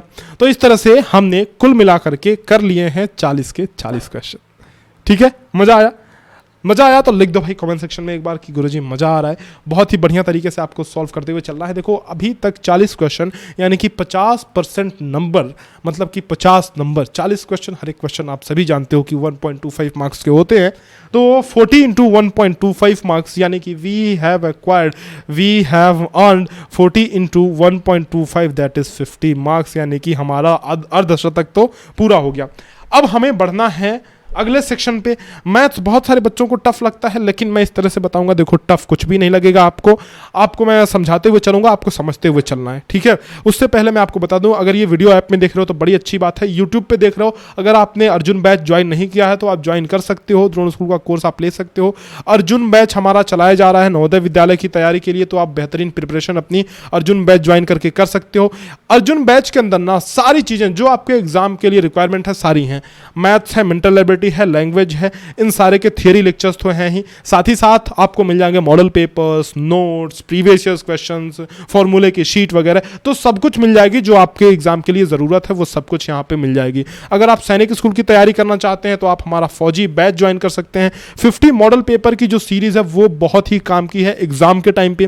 तो अगर आप 50 मॉडल पेपर की सीरीज़ देखना चाहते हैं या फिर 50 मॉडल पेपर की सीरीज अच्छे से सॉल्व करके प्रैक्टिस करना चाहते हैं, ताकि आप कोई भी ऐसी बात ना छोड़ें जिससे आपका एग्जाम में सिलेक्शन ना हो, तो इसीलिए आपको 50 मॉडल पेपर की सीरीज ले लेनी चाहिए, जो कि बहुत ही कम प्राइस में हमने रखा है ऐप के अंदर। तो आप द्रोण स्कूल का ऐप डाउनलोड करके जरूर से ये चेकआउट कर सकते हैं। बढ़ते हैं अपने नेक्स्ट सेक्शन पे, लेकिन सबसे पहले अभी मैथ्स नहीं करेंगे, क्योंकि मैथ्स लास्ट में करेंगे। ठीक है, आप सभी को लास्ट तक इस वीडियो को देखना है, मैथ्स को लास्ट में करेंगे। उससे पहले हम लोग लैंग्वेज को समाप्त कर लेते हैं। पहले ये सारे के सारे क्वेश्चन मैथ्स के हैं, सारे के सारे मैंने जगह छोड़ रखा है ताकि उस जगह पे मैथ्स को सॉल्व कर सकूं मैं। लेकिन उससे पहले बढ़ते हैं लैंग्वेज की तरफ। लैंग्वेज का आपको क्या करना है मैं बताता हूं। देखो जैसा कि मैंने आपसे वादा किया था कि हिंदी इंग्लिश दोनों का पैसेज है, तो आपको सिंपल क्या करना है, वीडियो को पॉज करके और इस पैसेज को पढ़ना है। मैं पैसेज नहीं पढ़ूंगा। क्यों नहीं पढ़ूंगा? क्योंकि आप फिर आपकी आदत नहीं पड़ेगी। मैं वहां पे पढ़ाने नहीं आऊंगा। यहाँ पे पैसेज में सिर्फ एक ही गुरु मंत्र है कि प्रैक्टिस प्रैक्टिस एंड प्रैक्टिस। सिर्फ 3 चीजें आपको एग्जाम में काम आ सकती हैं पैसेज के मामले में, that is practice practice and practice. है ना? तो 3 चीजों के अलावा देखो प्रैक्टिस करोगे तभी ये बनने वाला है, इसलिए आपको खुद ही इसको पढ़ना है। बाकी मैं आपको थोड़ी सी टिप्स एंड ट्रिक्स बता देता हूं कि कैसे आपको पैसेज को सॉल्व करना है। कैसे सॉल्व करना है? सबसे पहले आप क्वेश्चंस देखना। जब आप क्वेश्चंस देखोगे तो आपको एक आइडिया लग जाएगा दिमाग में, भाई किस प्रकार के क्वेश्चन हमें पैसेज से ढूंढना है। तो सबसे पहले क्वेश्चन देखोगे तो आइडिया दिमाग में रहेगा कि इस प्रकार के क्वेश्चन हमें पैसेज से ढूंढना है। उसके बाद जब पैसेज पढ़ोगे तो वो खुद ब खुद आपके माइंड में क्लिक कर जाएगा, अरे ये तो हमने क्वेश्चन में पढ़ा था, यानी कि ये इसका आंसर हमें निकालना है। ठीक है, तो देखो पहला क्वेश्चन है उत्साहित शब्द का अर्थ है। The word excited means Deepak and his cousin. ये कुछ आगे लिखना है। ठीक है, फिर दीपक अपने किसके साथ पिकनिक पे गया वो लिखना है आपको। Deepak went on a picnic with his, किसके साथ गया, वो सारी चीजें। तो आप देखो उत्साहित का मतलब क्या है? दीपक उत्साहित था। उत्साहित मतलब आप उत्साहित कब होते हो? जब आप कोई नई चीज करने जा रहे होते हो, जब आप मेला घूमने जा रहे होते हो, जब आप सिनेमा हॉल जा रहे होते हो, जब आप खेल खेलने, क्रिकेट खेलने, एग्जाम के टाइम में क्रिकेट खेलने निकलते हो, तो आप उत्साहित होते हो कि नहीं होते हो? उत्साहित होने का मतलब है कि बहुत प्रसन्न होना, बहुत खुश होना। ऑप्शन नंबर बी सही हो जाएगा। तो इसका आंसर आपको पैसेज में नहीं मिलेगा।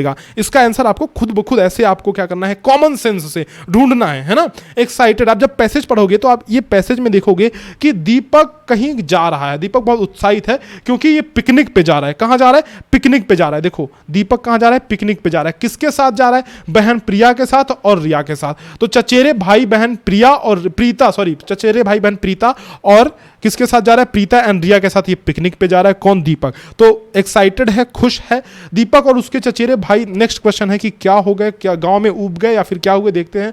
तो यहां पे आगे अगर हम बढ़े तो देखो दीपक और उसके चचेरे भाई क्या क्या क्या क्या क्या क्या, हाँ देखो यहां पे लिखा हुआ है कि सबसे पहले ऑप्शन पढ़ते हैं हम लोग। गांव में उब गए, पिकनिक का आनंद लिया, घर वापस आना चाहते थे, पेड़ों पर न चढ़ सके। तो दीपक और उसके चचेरे भाइयों ने क्या किया? पिकनिक का आनंद लिया कि नहीं लिया, ये जरा सबसे पहले देखते हैं। तो यहाँ पे लिखा हुआ है कि उन्होंने गांव के चारों ओर घूमकर धान के खेत देखे और जाना कि चावल कैसे उगाया जाता है। ठीक है, ये सारी चीजें उन्होंने वहां पे की। अब जब एक पेड़ के नीचे बैठकर उन्होंने दोपहर का भोजन किया, जब चाचा जी ने कहा कि घर लौटने का समय आ गया, तो वे और देर तक ठहरना चाहते थे क्योंकि उन्हें गांव बहुत अच्छा लगा। तो उन्हें गांव बहुत अच्छा लगा। देखो यहां पे लिखा हुआ है they like the village so much. So they like the village so much, but यहां पे ऑप्शन 1 में दिया हुआ है कि वो ऊब गए। नहीं भाई, ऐसा तो नहीं है।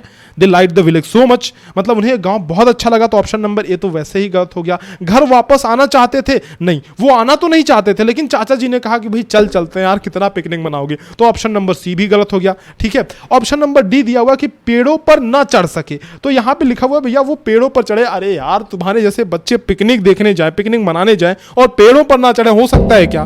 तुम्हारे जैसे शरारती बच्चे ऐसा ना करे, हो सकता है क्या? हो ही नहीं सकता मास्टर, है ना? तो आप तो वो पेड़ पे भी चढ़े, पेड़ों का भी आनंद उन्होंने लिया।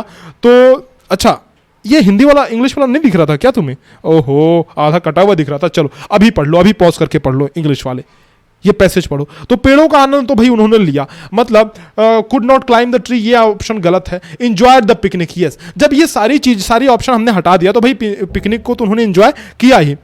दीपक went on a picnic with his cousin के साथ गया। किसके साथ गया? अंकल एंड कजन के साथ गया। पिकनिक वो किसके साथ गया? अंकल एंड कजन के साथ गया। देखो यहाँ पे लिखा हुआ है पिकनिक वो गया चाचा जी और चचेरे भाई बहनों के साथ। किसके साथ गया? चाचा जी और चचेरे भाई बहनों के साथ। कहाँ लिखा हुआ है? यहाँ पे देखो लिखा हुआ है कि अपने चाचा जी और चचेरे भाई बहनों के साथ गया। ठीक है, यहाँ पे अगर मैं इंग्लिश में दिखाऊँ आपको तो यहाँ देख सकते हो, he was going on a picnic on Sunday with his uncle and cousin Preeta and Riya. तो चाचा और चचेरे भाई बहनों के साथ वो पिकनिक पे गया। नेक्स्ट क्वेश्चन देखो, पिकनिक का स्थान एक कहां पे था? गांव में था, पार्क में था, समुद्र में था या फिर तरणताल में था? अभी हमने देखा कि उन्होंने गांव का बहुत आनंद लिया, पेड़ पे चढ़ा, अच्छे से फल वल खाया क्या, देखो। लेकिन यहां पे देखते हैं हम लोग पिकनिक का स्थान कहां पे था। पिकनिक का स्थान देखो कहां पे था। It was a farm house in A village, यानी कि ये गांव में एक फॉर्म हाउस था। देखो यह गांव में एक फार्म हाउस था। तो पिकनिक कहां, पिकनिक का जो डेस्टिनेशन था, जो प्लेस था, वो कहां था? वो गांव में था। Option number C will be the correct answer. The picnic place, the picnic spot was in village. Last question of this passage, uncle showed Deepak how to, मतलब अंकल ने दीपक को क्या बताया? चाचा जी ने दीपक को दिखाया कि कैसे तैरा जाता है, कि क्या बताया, और भी देखते हैं, मतलब अगर इसमें कुछ होगा तो। उसने यहाँ कुछ देखते हैं। चावल, अच्छा यहाँ देखो, घूमकर ध्यान हो जाना कि चावल कैसे उगाया जाता है। वे सुबह चल दिए, सुबह 9 बजे गए। अरे चाचा जी ने क्या बताया भाई, पिकनिक पर गया, तैराकी के समय से सुबह लगा, सुबह चल बहुत दूर तक गाड़ी चलने के बाद वो पिकनिक स्थान पर पहुंच गए। ठीक है, अच्छा चावल कैसे उगाया जाता है ये, हाँ भाई ये चाचा जी ने बताया लगता है। हाँ देखो, ये चाचा जी ने उसे बताया कि उन्होंने गांव के चारों ओर घूमकर धान के खेत देखे और जाना कि चावल कैसे उगाया जाता है। तो चावल कैसे उगाया जाता है, अब यार शहरी बच्चे ये कहाँ से जानेंगे, चाचा जी तो बताएंगे ना उनको। तो यहाँ पे लिखा हुआ है कि भाई चावल कैसे उगाया जाता है वो उन्होंने जाना। कि देखो यहाँ पे लिखा हुआ है to see the paddy fields and learn how the rice is grown. चावल को कैसे उगाया जाता है, how the rice is grown. तो how the rice is grown, option number D will be the correct answer. तो इस तरह से हमने एक पैसेज सॉल्व कर लिया है। दूसरे पैसेज पे मूव ऑन करते हैं, और दूसरे पैसेज को आपको फिर से उसी ढंग से पढ़ना है अच्छे से। चलो आप सभी दूसरा पैसेज पढ़ो, वीडियो को थोड़ा पॉज करके दूसरा पैसेज पढ़ो। मैं थोड़ा सा इसको थोड़ा सा जूम आउट कर देता हूं ताकि आपको दिखे। ये जो पैसेज आपने टग ऑफ वॉर खेला है बचपन में, अरे यार रस्सा कसी, एक लाइन खींच देते हैं, एक बड़ी सी लंबी सी मजबूत सी रस्सी रहती है, रस्सी के दूसरे तरफ एक टीम और रस्सी के पहले तरफ दूसरी टीम, दोनों क्या करते हैं, खींचते हैं रस्सी को, एक सामने से खींचता है और दूसरा अपने तरफ से खींचता है। अब जो टीम, वहां पे एक फीता बंधा हुआ रहता है लाइन के ऊपर, रस्सी के ऊपर, जो टीम मतलब या तो वो टीम उस लाइन के पार चली गई या फिर वो जो फीता बना हुआ रहता है वो लाइन से बहुत ज्यादा खिसक गया, तो जिस टीम ने अपनी तरफ खींच लिया रस्सी को वो टीम विजयी मानी जाती है, वो टीम जीती हुई मानी जाती है। The team will be declared as winner. ठीक है, तो उसी खेल के बारे में दिया हुआ है। तो रस्सा कसी क्या है, एक खेल ही तो है, हम सभी जानते हैं भाई कि रस्सा कसी एक खेल है, क्योंकि यहां पे पूछ भी रहा है क्या आपने रस्सा कसी का खेल खेला है, have you played the tug of war game. तो ये गेम ही तो है ना, कौन सा, ये मारकाट वाला गेम नहीं, अच्छा गेम है। रस्सा कसी में हम क्या करते हैं, रस्सा खींचते हैं, अरे भाई रस्सी खींचते हैं, ऑप्शन नंबर सी। रोप पुलिंग करते हैं, देखो यहां पे ऑप्शन नंबर सी सही होगा। यहां पे लिखा भी हुआ है कि क्या करते हैं, यह एक रोचक खेल है। रस्सा कसी खेल खेलने के लिए आपको कुछ खुली जगह चाहिए, मजबूत रस्सी चाहिए और खिलाड़ियों की 2 टीम चाहिए। तो इसमें क्या होता है, दोनों टीमों के बीच एक रेखा खींच दी जाती है और दोनों टीम इस रस्सी को खींचती हैं। ठीक है, तो रस्सी को खींचती हैं। सही आंसर होगा क्वेश्चन नंबर 68। देखो कि रस्सी के अंतिम छोर को पकड़ने वाला टीम का सदस्य क्या होता है, लंबा होता है, बलशाली होता है, कैसा होता है। The end of the rope is held by the dash member of the team, मतलब कि रस्सी का जो अंतिम सिरा होता है, अंतिम छोर होता है, उसको किस मेंबर द्वारा पकड़ा जाता है, the strongest member of the team should hold the end of the rope. भाई सबसे जो मजबूत मेंबर जो होगा वो अगर रस्सी का आखिरी हिस्सा पकड़ेगा तो वो ज्यादा तेजी से रस्सी खींच पाएगा, ज्यादा ताकत लगा पाएगा, है ना। तो इसीलिए उसको सबसे लास्ट में रखते हैं। तो स्ट्रॉन्गेस्ट पर्सन यानी कि शक्तिशाली, सबसे शक्तिशाली जो सदस्य है वो खींचता है रस्सी को सबसे लास्ट में। तो सबसे शक्तिशाली सदस्य रस्सी को सबसे लास्ट में पकड़ करके खींचता है। Option number C will be the correct answer. Next question देखो, the team which is pulled across the line in the middle is, मतलब जो टीम जो बीच की रेखा के पार खींच ली जाती है, मतलब जो टीम खींच रही है वो नहीं, जो टीम खींचकर चली जाती है वो टीम क्या हो जाती है, हार जाती है। भाई उसके पास ताकत नहीं है, वो खींच के चली गई दूसरे के गोले में, दूसरे के पड़ाव में चली गई, दूसरे के पाले में चली गई, तो वो टीम हार जाएगी ना। So the team will be, the team which will be pulled across the line will be declared as loser, not the winner. He will be he और the team will be declared as the loser. ठीक है, तो उसको हार का सामना करना पड़ेगा। यहां पे कहां लिखा हुआ है, देखो कहीं तो देखने को हमें मिलेगा, यहां पे देखो, हाँ यहां देखो, the team which gets pulled and is made to cross the line in the middle loses the game. क्या यहां पे हिंदी में भी देखो, जो टीम खींची जाती है और बीच की रेखा पार करने को बाध्य कर दी जाती है, खेल हार जाती है। ठीक है, चलो देखो कुछ ऐसा रहता है कि मैं तुम्हें बता भी दे रहा हूं। ऐसा बीच में लाइन रहता है, ये तो अपना रस्सी मान लो हो गई, बीच में ऐसा लाइन खींच देते हैं, इधर कुछ लोग पकड़ के इस रस्सी को खींच रहे हैं, इधर कुछ लोग पकड़ के इस रस्सी को खींच रहे हैं। ठीक है, तो इस तरह का गेम होता है। लास्ट में देखो, संगठित शब्द का अर्थ है। देखो फिर से मैंने आपको बताया था कि बहुत सारे इस तरह के शब्द आपको याद रखने हैं। ठीक है, और नहीं भी याद है अगर, तो आपको क्या करना है, एक कॉमन सेंस अपना लगाना है कि संगठित का मतलब हो क्या सकता है। पैसेज को पढ़ोगे तो आपको पता चल जाएगा मीनिंग। जैसे देखो, कि संगठित कहाँ पे दिया हुआ है, कहीं दिया हुआ है क्या संगठित? द वर्ड यूनाइटेड मीन्स, कहीं संगठित तो दिया ही हुआ होगा तभी तो पूछ रहा है। देखते हैं संगठित, यहां देखो, मजबूती से पकड़े रहे और टीम को संगठित होकर रस्सी खींचना चाहिए। अच्छा, अब यहां पे पढ़ने से तुम्हें क्या पता चल रहा है? संगठित होकर रस्सी खींचना चाहिए मतलब कि मिलजुल करके, साथ रह करके, साथ में अपना योगदान दे करके रस्सी खींचना चाहिए, सभी को मिल करके रस्सी खींचना चाहिए, तभी तो गेम जीतेंगे ना।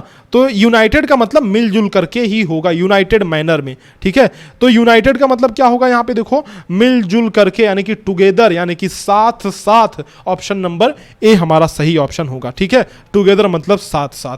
10 क्वेश्चन और बचे हैं लैंग्वेज के, कर लेते हैं, उसके बाद अपन बढ़ेंगे मैथ्स की तरफ, और सारे के सारे क्वेश्चन हम लोग इसी एक वीडियो में कंप्लीट करेंगे। There will be no another video, no second third part for this question paper, क्योंकि हम एक ही सिटिंग में सारा का सारा क्वेश्चन पेपर सॉल्व करना चाहते हैं मुन्ना। क्वेश्चन नंबर 3 देखो, पैसेज नंबर 3 देखो, इसको क्या, ये किसके बारे में दिया हुआ है? ये पैसेज, ये जो पैसेज है वो व्यायाम के बारे में दिया हुआ है कि आप एक्सरसाइज करते हो तो कैसे आपका वजन कम होता है, कैसे आपका स्वास्थ्य ठीक रहता है, ठीक है। तो वो कुछ ऐसा दिया हुआ है। 71 नंबर क्वेश्चन देखो, हम स्वस्थ कैसे रह सकते हैं? केवल बिस्किट खा करके? अरे नहीं भाई, केवल बिस्किट खा करके थोड़ी ना, ठीक है। तो ये ऑप्शन तो वैसे ही गलत हो गया, कॉमन सेंस की बात है। केवल व्यायाम करके नहीं, अगर केवल व्यायाम करो और भूखे मरो, कुछ खाओ ही ना, तो वही काम चलेगा क्या? नहीं चलेगा ना। सी ऑप्शन से होगा, संतुलित भोजन करके और व्यायाम करके, by eating a balanced diet and doing exercise. So we have to perform both the things, we have to also take care about our diet as well, and also we have to take care of the exercise. We have to do exercise on daily basis in order to keep ourselves healthy, ठीक है। अब मुझे नहीं पता तुम लोग कितना exercise करते हो, लेकिन एक्सरसाइज करना बहुत अच्छी चीज है और तुम्हें करना चाहिए। 2 साधारण से नियम है, कम वसा और शर्करा वाला संतुलित भोजन और अधिक व्यायाम। देखो, संतुलित भोजन एंड अधिक व्यायाम, यहां पे लिखा हुआ है कि बैलेंस्ड डाइट एंड एक्सरसाइज, ठीक है। तो आपको क्या करना है? बैलेंस डाइट लेना है और एक्सरसाइज करना है। क्वेश्चन नंबर 72 देखो, भार कम करने के लिए हमें क्या अधिक खाना चाहिए? देखो, चीनी और केक खाओगे तो ये भार, तो आपका वजन बढ़ेगा। फल और सब्जियां अधिक खानी चाहिए। क्या? फल और सब्जियां। देखो, fruits and vegetables. And where is it written? यहां देखो कि if you eat less sugar cake biscuit and eat more fruits and vegetables and drink plenty of water, you will lose weight and be healthier. मतलब अगर आप चीनी और cake वगैरह, biscuit, ये सब कम खाओगे एंड वेजिटेबल्स एंड फ्रूट ज्यादा खाओगे, so you will lose the weight. अगर आप मोटे हो तो वेट लूज आपका हो जाएगा, लेकिन अगर आप मास्टर की तरह पतले हो तो खा सकते हो। लेकिन मजाक वाली बात मजाक की तरह, आपको एक बैलेंस डाइट लेना है और आपको एक संतुलित आहार लेना है, अच्छे से खाना पीना रखना है आपका। ऐसे फास्ट फूड वगैरह ज्यादा मत खाया करो, ठीक है। तो सब्जियां, फल और सब्जियां आपको खाना है ताकि आप हेल्दियर रह पाए, आप स्वस्थ रह पाए। ऑप्शन नंबर बी अपना सही हमने कर ही दिया ऑलरेडी।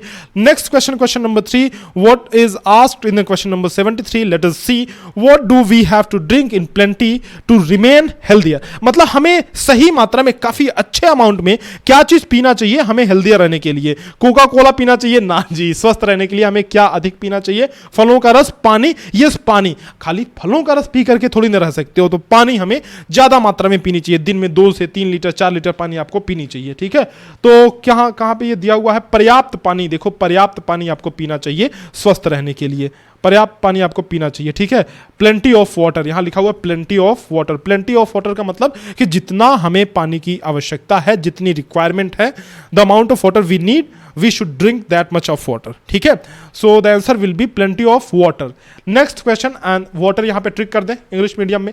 नेक्स्ट क्वेश्चन करते हैं, क्वेश्चन नंबर 74। अच्छा, एक चीज और बता दूं कि इसका पीडीएफ जो फॉर्मेट है वो हमने ऐप के अंदर डाल रखा है। So if you want to access the PDF format, you can join the Arjun batch. Arjun batch के अंदर हमने सारे जो इस पैटर्न पे जितने भी क्वेश्चन पेपर बने, देखो अगर मैं पहले की बात करूं, कुछ साल पहले, 4-5 साल पहले की बात करूं, तो क्वेश्चन पेपर में 100 प्रश्न हुआ करते थे, लेकिन फिर पैटर्न 2016 या 17 में बदल दिया गया और उसके बाद से क्वेश्चन पेपर में 80 क्वेश्चंस आने लगे। तो उन्हीं पैटर्न्स की हमें प्रैक्टिस करना है, उसी तरह के क्वेश्चंस की हमें प्रैक्टिस करना है। We don't have to run after the previous year question papers, those are very old papers. तो उनके पीछे हमें नहीं भागना है, हमें जस्ट उन्हीं पेपर्स की प्रैक्टिस करनी है जो नए वाले पैटर्न पे आधारित हैं। तो इसीलिए हमने उतने सारे के सारे प्रीवियस ईयर क्वेश्चन डाल रखे हैं ऐप के अंदर, तो आप जा करके एक बार देख सकते हैं। और अगर आपने बैच लिया हुआ है तो आप जाहिर सी बात है कि देख ही सकते हैं, ठीक है। देखो, कौन सा व्यायाम सबके लिए अच्छा होता है? देखो कौन सा व्यायाम सबके लिए अच्छा होता है, यहां पे लिखा हुआ होगा जरूर से, प्रतिदिन सैर के लिए जाएं या साइकिल चलाएं, टेलीविजन देखना या वीडियो गेम खेलने के स्थान पर अधिक सक्रिय रहें। तो साइकिल चलाने की बात कर रहा है, यानी कि जाहिर सी बात है कि साइकिल चलाने के लिए रिकमेंड कर रहा है, यानी कि साइकिल चलाना सबके लिए अच्छा ही होता है। ठीक है, साइकिल चलाना सबके लिए अच्छा ही होता है। तो यहाँ पे आप देख सकते हो कि साइकिल चलाना, सैर करना और साइकिल चलाना, यस, पतंग उड़ाना ना जी, वीडियो गेम ना, टेलीविजन देखना नहीं, ये सब तो वैसे भी गलत। देखो कितना कॉमन सेंस का क्वेश्चन है कि कौन सा व्यायाम, कौन सा एक्सरसाइज अच्छा रहता है, तो वॉकिंग एंड साइकिलिंग। पतंग उड़ाना थोड़ी ना अच्छा है, उसमें हमारी कौन सी एनर्जी बहुत ज्यादा जा रही है। वैसा व्यायाम करना जो आउटडोर टाइप के एक्सरसाइज हो, जिसमें हमें भाग दौड़ करनी पड़े, जिसमें हम हमारे मांसपेशियों को कुछ काम करना पड़े, कुछ काम करो कुछ काम करो, कब तक बैठे आराम करोगे। क्वेश्चन नंबर 75 देखो, सक्रिय शब्द का विलोम शब्द क्या है? सक्रिय का मतलब क्या होता है? Which word is opposite in meaning to the word active. अच्छा, एक्टिव का मतलब हम लोग नहीं बोलते हैं कि यार एक्टिवनेस कम हो गई है, या फिर आपका टीचर आपको डांटता है यार एक्टिव रहो, सक्रिय रहो थोड़े, मतलब कि क्या रहो, तुम थोड़े काम वाम करते रहो, ऐसा नहीं कि एकदम आलसी से ऐसे पड़े हुए हो। तो सक्रिय का उल्टा होता है निष्क्रिय। निष्क्रिय का मतलब एकदम आलसी सा पड़ा हुआ है, ना कुछ काम ना धंधा, एकदम सुस्त पड़ा हुआ है। तो सुस्त, निष्क्रिय, सुस्त भी हो सकता है विलोम, लेकिन सबसे सटीक जो विलोम है ना वो होगा निष्क्रिय। सक्रिय का विलोम निष्क्रिय। ठीक है, तो एक्टिव का inactive, option number B will be correct answer. So we have solved 15 question of the language section. Let us move to the passage number 4 and solve the remaining 5 questions. After that we will solve the remaining questions of mathematics. All the questions we will solve together. ठीक है, passage number 4, अनुच्छेद number 4, देखो क्या कह रहा है कि 76 question पढ़ो। ये किसके बारे में सबसे पहले पैसेज है ये समझो। This passage is all about autumn season, यानी कि आपको इसमें शरद ऋतु के बारे में दिया गया है, शरद ऋतु के बारे में आपको बताया गया है। ठीक, अच्छा देखो, शरद ऋतु कब पड़ता है? समर और विंटर के बीच में, यानी कि गर्मियों और सर्दियों के बीच में ये पड़ता है, गर्मी और जाड़े के बीच में पड़ती है। ग्रीष्म और किसके बीच में शरद ऋतु आती है? तो ग्रीष्म और शीत के बीच में, ग्रीष्म और शीत ऋतु के बीच में ये पड़ता है। Autumn occurs between the summer and winter. Option number C will be the सही करेक्ट आंसर। शीत का मतलब देखो, गर्मी और जाड़े के मौसम के बीच में ये कह रहा है ना, तो जाड़े का मतलब शीत ही होता है। ठीक है, तो इसमें आपको कंफ्यूज नहीं होना है। इंग्लिश में देखो बहुत इजी है, समर एंड विंटर दिया हुआ है, लेकिन हिंदी में गर्मी और जाड़ा दे दिया है, जबकि यहां पे शीत दिया हुआ है। तो आपको सी ऑप्शन पे टिक करना है। हिंदी वालों के लिए थोड़ा सा ये क्वेश्चन टफ था, क्योंकि ये डायरेक्ट इसमें पैसेज में नहीं दिया हुआ है, लेकिन मैं जानता हूं भाई कि तुम हमारे अर्जुन हो, and you can solve this type of question very easily. Question number 77 देखो कि क्या कह रहा है कि शरद ऋतु में निम्नलिखित में से क्या परिवर्तन हो सकता है? तो कहां लिखा हुआ है देखो, शरद ऋतु में क्या होता है भाई? शरद ऋतु की बात कर रहा है ना, देखो तो मैं बताता हूं, यहां लिखा हुआ है कि पेड़ों की पत्तियां पीली हो जाती हैं, और क्या होता है देखो, प्रत्येक प्रातः काल को पाला पड़ता है, ये सारी चीज़ें होती हैं, ये सब परिवर्तन मतलब होते हैं। तो देखते हैं कि यहाँ पे कौन सा ऑप्शन दिया हुआ है। दिन छोटे होते हैं, पता नहीं भाई, बहुत गर्मी पड़ती है, गर्मी तो नहीं पड़ते हैं। दिन बड़े होते हैं, अधिक धूप होती है, क्या होता है? दिन छोटे होते हैं, दिन बड़े होते हैं। ये देखो यहाँ पे देखो, दिन छोटे होते हैं, दिन बड़े होते हैं। कहाँ लिखा हुआ है क्या कहीं दिन के बारे में? धूप के बिना पत्तियां पत्तियां क्या पीली हो जाती है? दिन छोटे हो जाते हैं। ये देखो, ये लिखा हुआ है कि दिन छोटे हो जाते हैं, the days become smaller, the days become shorter. यहां पे लिखा हुआ है दिन छोटे हो जाते हैं। तो क्या हमारा सही आंसर होगा? दिन हमारे छोटे हो जाते हैं, ऑप्शन नंबर ए। नेक्स्ट क्वेश्चन, क्वेश्चन नंबर 78, शरद ऋतु में पत्तियां पीली हो जाती हैं क्योंकि उन्हें पर्याप्त प्रकाश नहीं मिलता है। पर्याप्त उन्हें सनलाइट नहीं मिलती है, पर्याप्त लाइट नहीं मिलती है। देखो यहां पे कहीं लिखा हुआ है कि the without sunlight leaves turn pale, मतलब वो थोड़ी डल हो जाती हैं, थोड़ा उनका कलर गिर जाता है, पीलापन लिए हुए आ जाती हैं, क्योंकि उन्हें पर्याप्त जो है प्रकाश नहीं मिलता है, धूप नहीं मिलता है। तो पर्याप्त प्रकाश नहीं मिलने के कारण क्या हो जाता है, उनकी पत्तियां जो होती हैं वो क्या होती हैं, वो डल हो जाती है, थोड़ी पीलापन उनमें आ जाता है। ठीक है, तो option number B will be the correct answer. अब देखो, प्रकाश और सनलाइट में, आप प्रकाश और धूप में थोड़ा कंफ्यूज मत होना। प्रकाश का मतलब वही हुआ, ठीक है, धूप, अरे भाई धूप से ही तो प्रकाश आता है ना, अगर मैं नेचुरल लाइट की बात करूं तो। 79 देखो, शरद ऋतु के बीतने की तैयारी करते हुए पशु क्या करते हैं? भोजन एकत्र करते हैं। हाँ, पशु भोजन एकत्र करते हैं। कहां लिखा हुआ है देखो यहाँ पे कि पशु जाड़े के लंबे महीनों के लिए पर्याप्त भोजन एकत्र करने लगते हैं।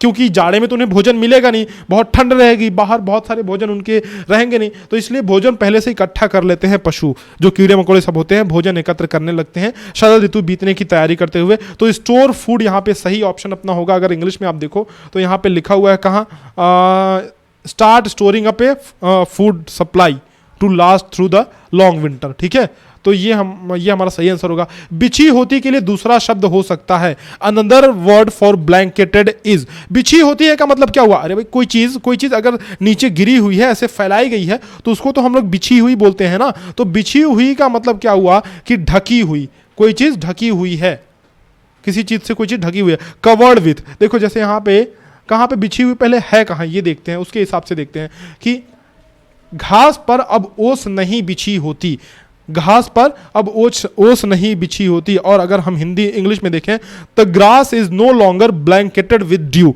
तो घास पर ओस नहीं बिछी होती है, मतलब जो घास होती है वो ओस से कवर नहीं हुई होती है, ढकी हुई नहीं होती है। तो ऑप्शन नंबर सी हमारा सही ऑप्शन होगा, ऑप्शन नंबर सी। तो इस प्रकार से हमने कुल मिला के 40 प्रश्न मेंटल एबिलिटी के किए, 40 और 20 प्रश्न हमने ये लैंग्वेज सेक्शन के यानी कि भाषा वाले विभाग के हमने 40 प्रश्न कर लिए।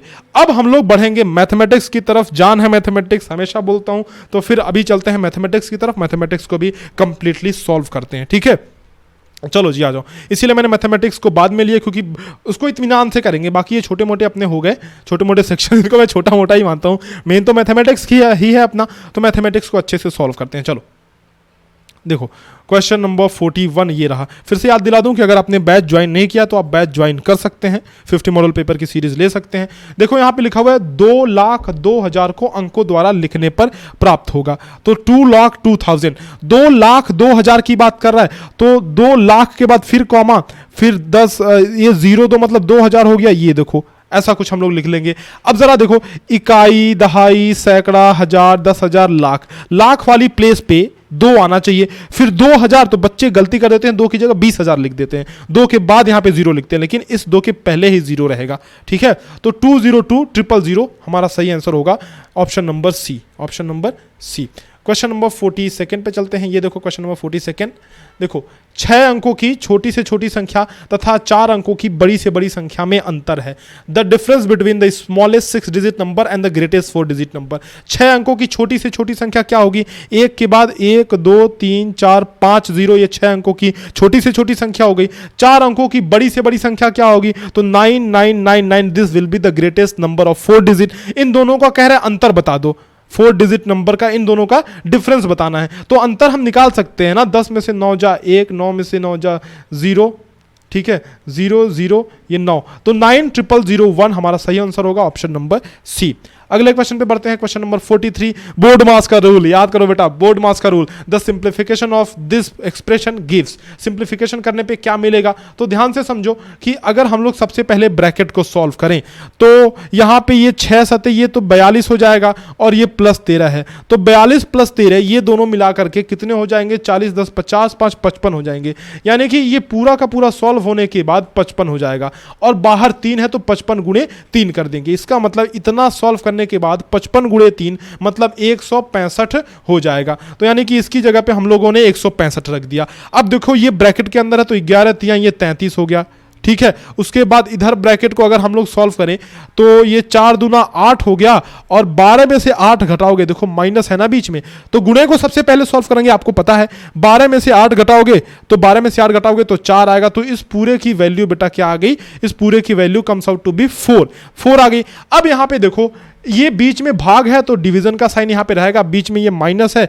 तो माइनस का साइन यहां पे रहेगा। अब ये बताओ, अब हमारा एक्सप्रेशन सीधा सीधा बन रहा है कि 165 भागा 33 एंड -4, तो भाग हो रहा है 33 का, 165 में यहां पे माइनस है। दोनों में से सबसे पहले किसको हल करेंगे? सबसे पहले हम लोग सॉल्व करेंगे इसको। क्यों? क्योंकि भाग को सबसे पहले करते हैं, माइनस और भाग हो तो, ठीक है। बोर्ड मास का रूल, अरे बदमाश वाला रूल याद करो, ब्रैकेट, बी फॉर ब्रैकेट, फिर ओ फॉर ऑफ, फिर एम फॉर मल्टीप्लीकेशन, याद करो, है ना।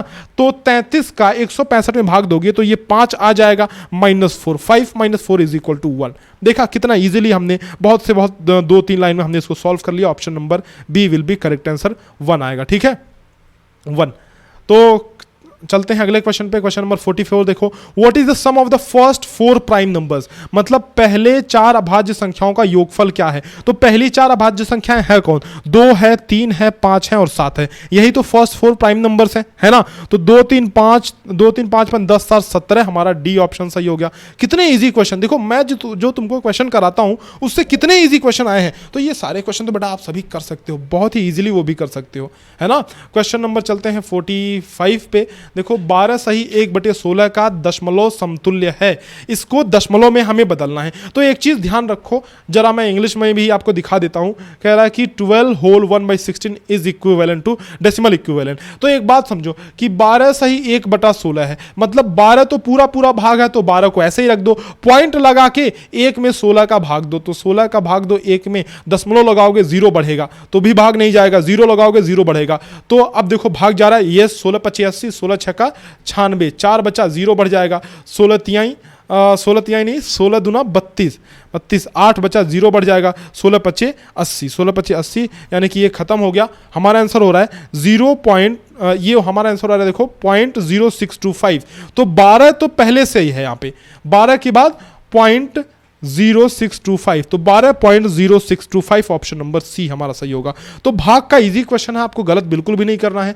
अगला क्वेश्चन देखो, वह कौन सी संख्या है जो 4 8 6 तीनों संख्याओं का गुणज है। तीनों संख्याओं का गुणज होने का मतलब यह होता है कि इन तीनों संख्याओं से उसमें भाग जाएगा, 4 से भी, 8 से भी और 6 से भी। तो 4 से भाग जाने की शर्त क्या है कि अंतिम 2 संख्याओं में 4 से भाग जाना चाहिए, ठीक है। तो आप देखो 96 में 4 से भाग जाएगा, इसमें भी 64 में भी 4 से भाग जाएगा और 32 में भी 4 से भाग जाएगा। तो यानी कि 4 का मामला तो फिट है, क्लियर है।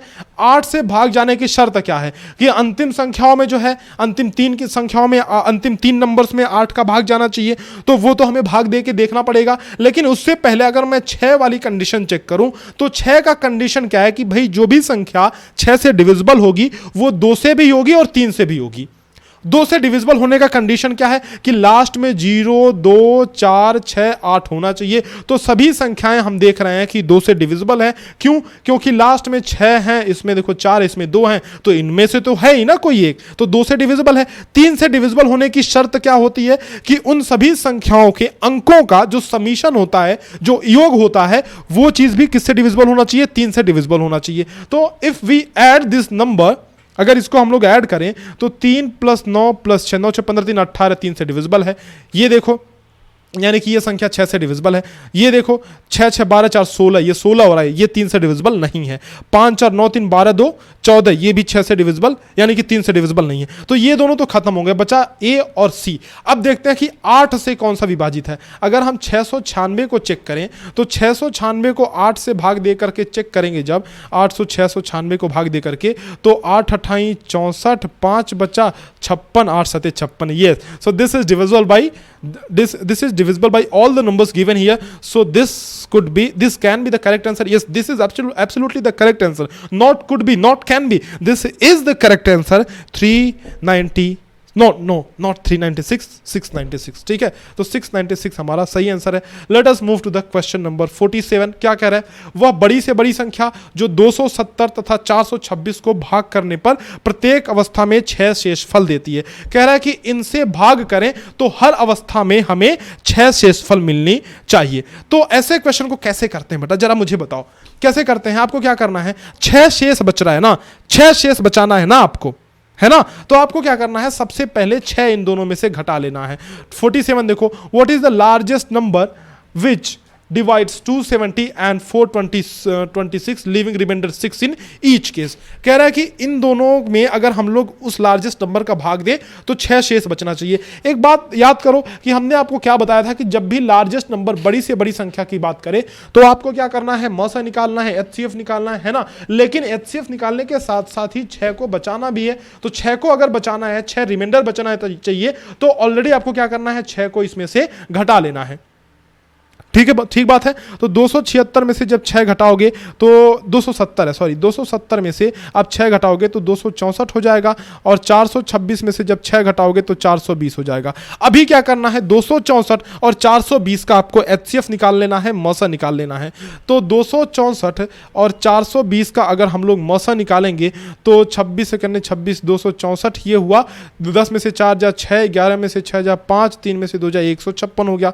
फिर 264 में जब इसका भाग देंगे तो 156 यहाँ पे रहेगा ही रहेगा, 14 में से 6 जा 8 हो जाएगा, 5 में से 5 जा 0, 108 हो गया। फिर 156 में जब इसका भाग देंगे तो 108 हो जाएगा, और यहाँ बचेगा कितना बोलो तो, यहाँ कितना बचेगा, 16 में से 8 जा 8, यहाँ 48 बचेगा। 48 का भाग 108 में जब आप लोग दोगे तो 48 दूना 96, सॉरी 48 दूना ये 96 हो जाएगा। 96 मने ये कितना बच रहा है, 8 4 12 बच रहा है। अब इस 12 का 48 में भाग देना है तो 12 चौके 48 खत्म हो गया, टाटा बाय बाय गया, है ना। तो जो लास्ट में आ रहा है यही हमारा एचसीएफ है, दिस इज द एचसीएफ, यानी कि ये अगर एचसीएफ है तो ये मैं कह सकता हूं कि 12 वो बड़ी से बड़ी संख्या है जिससे अगर मैं इसमें भाग दूंगा तो 6 हमेशा मेरा शेष बचेगा। चेक कर लें क्या, देखो 12 से 270 में जब भाग दोगे तो 12 दूना 24, और ये 3 बचा 0, 12 दूना 24, ये देखो 6 शेष बच गया।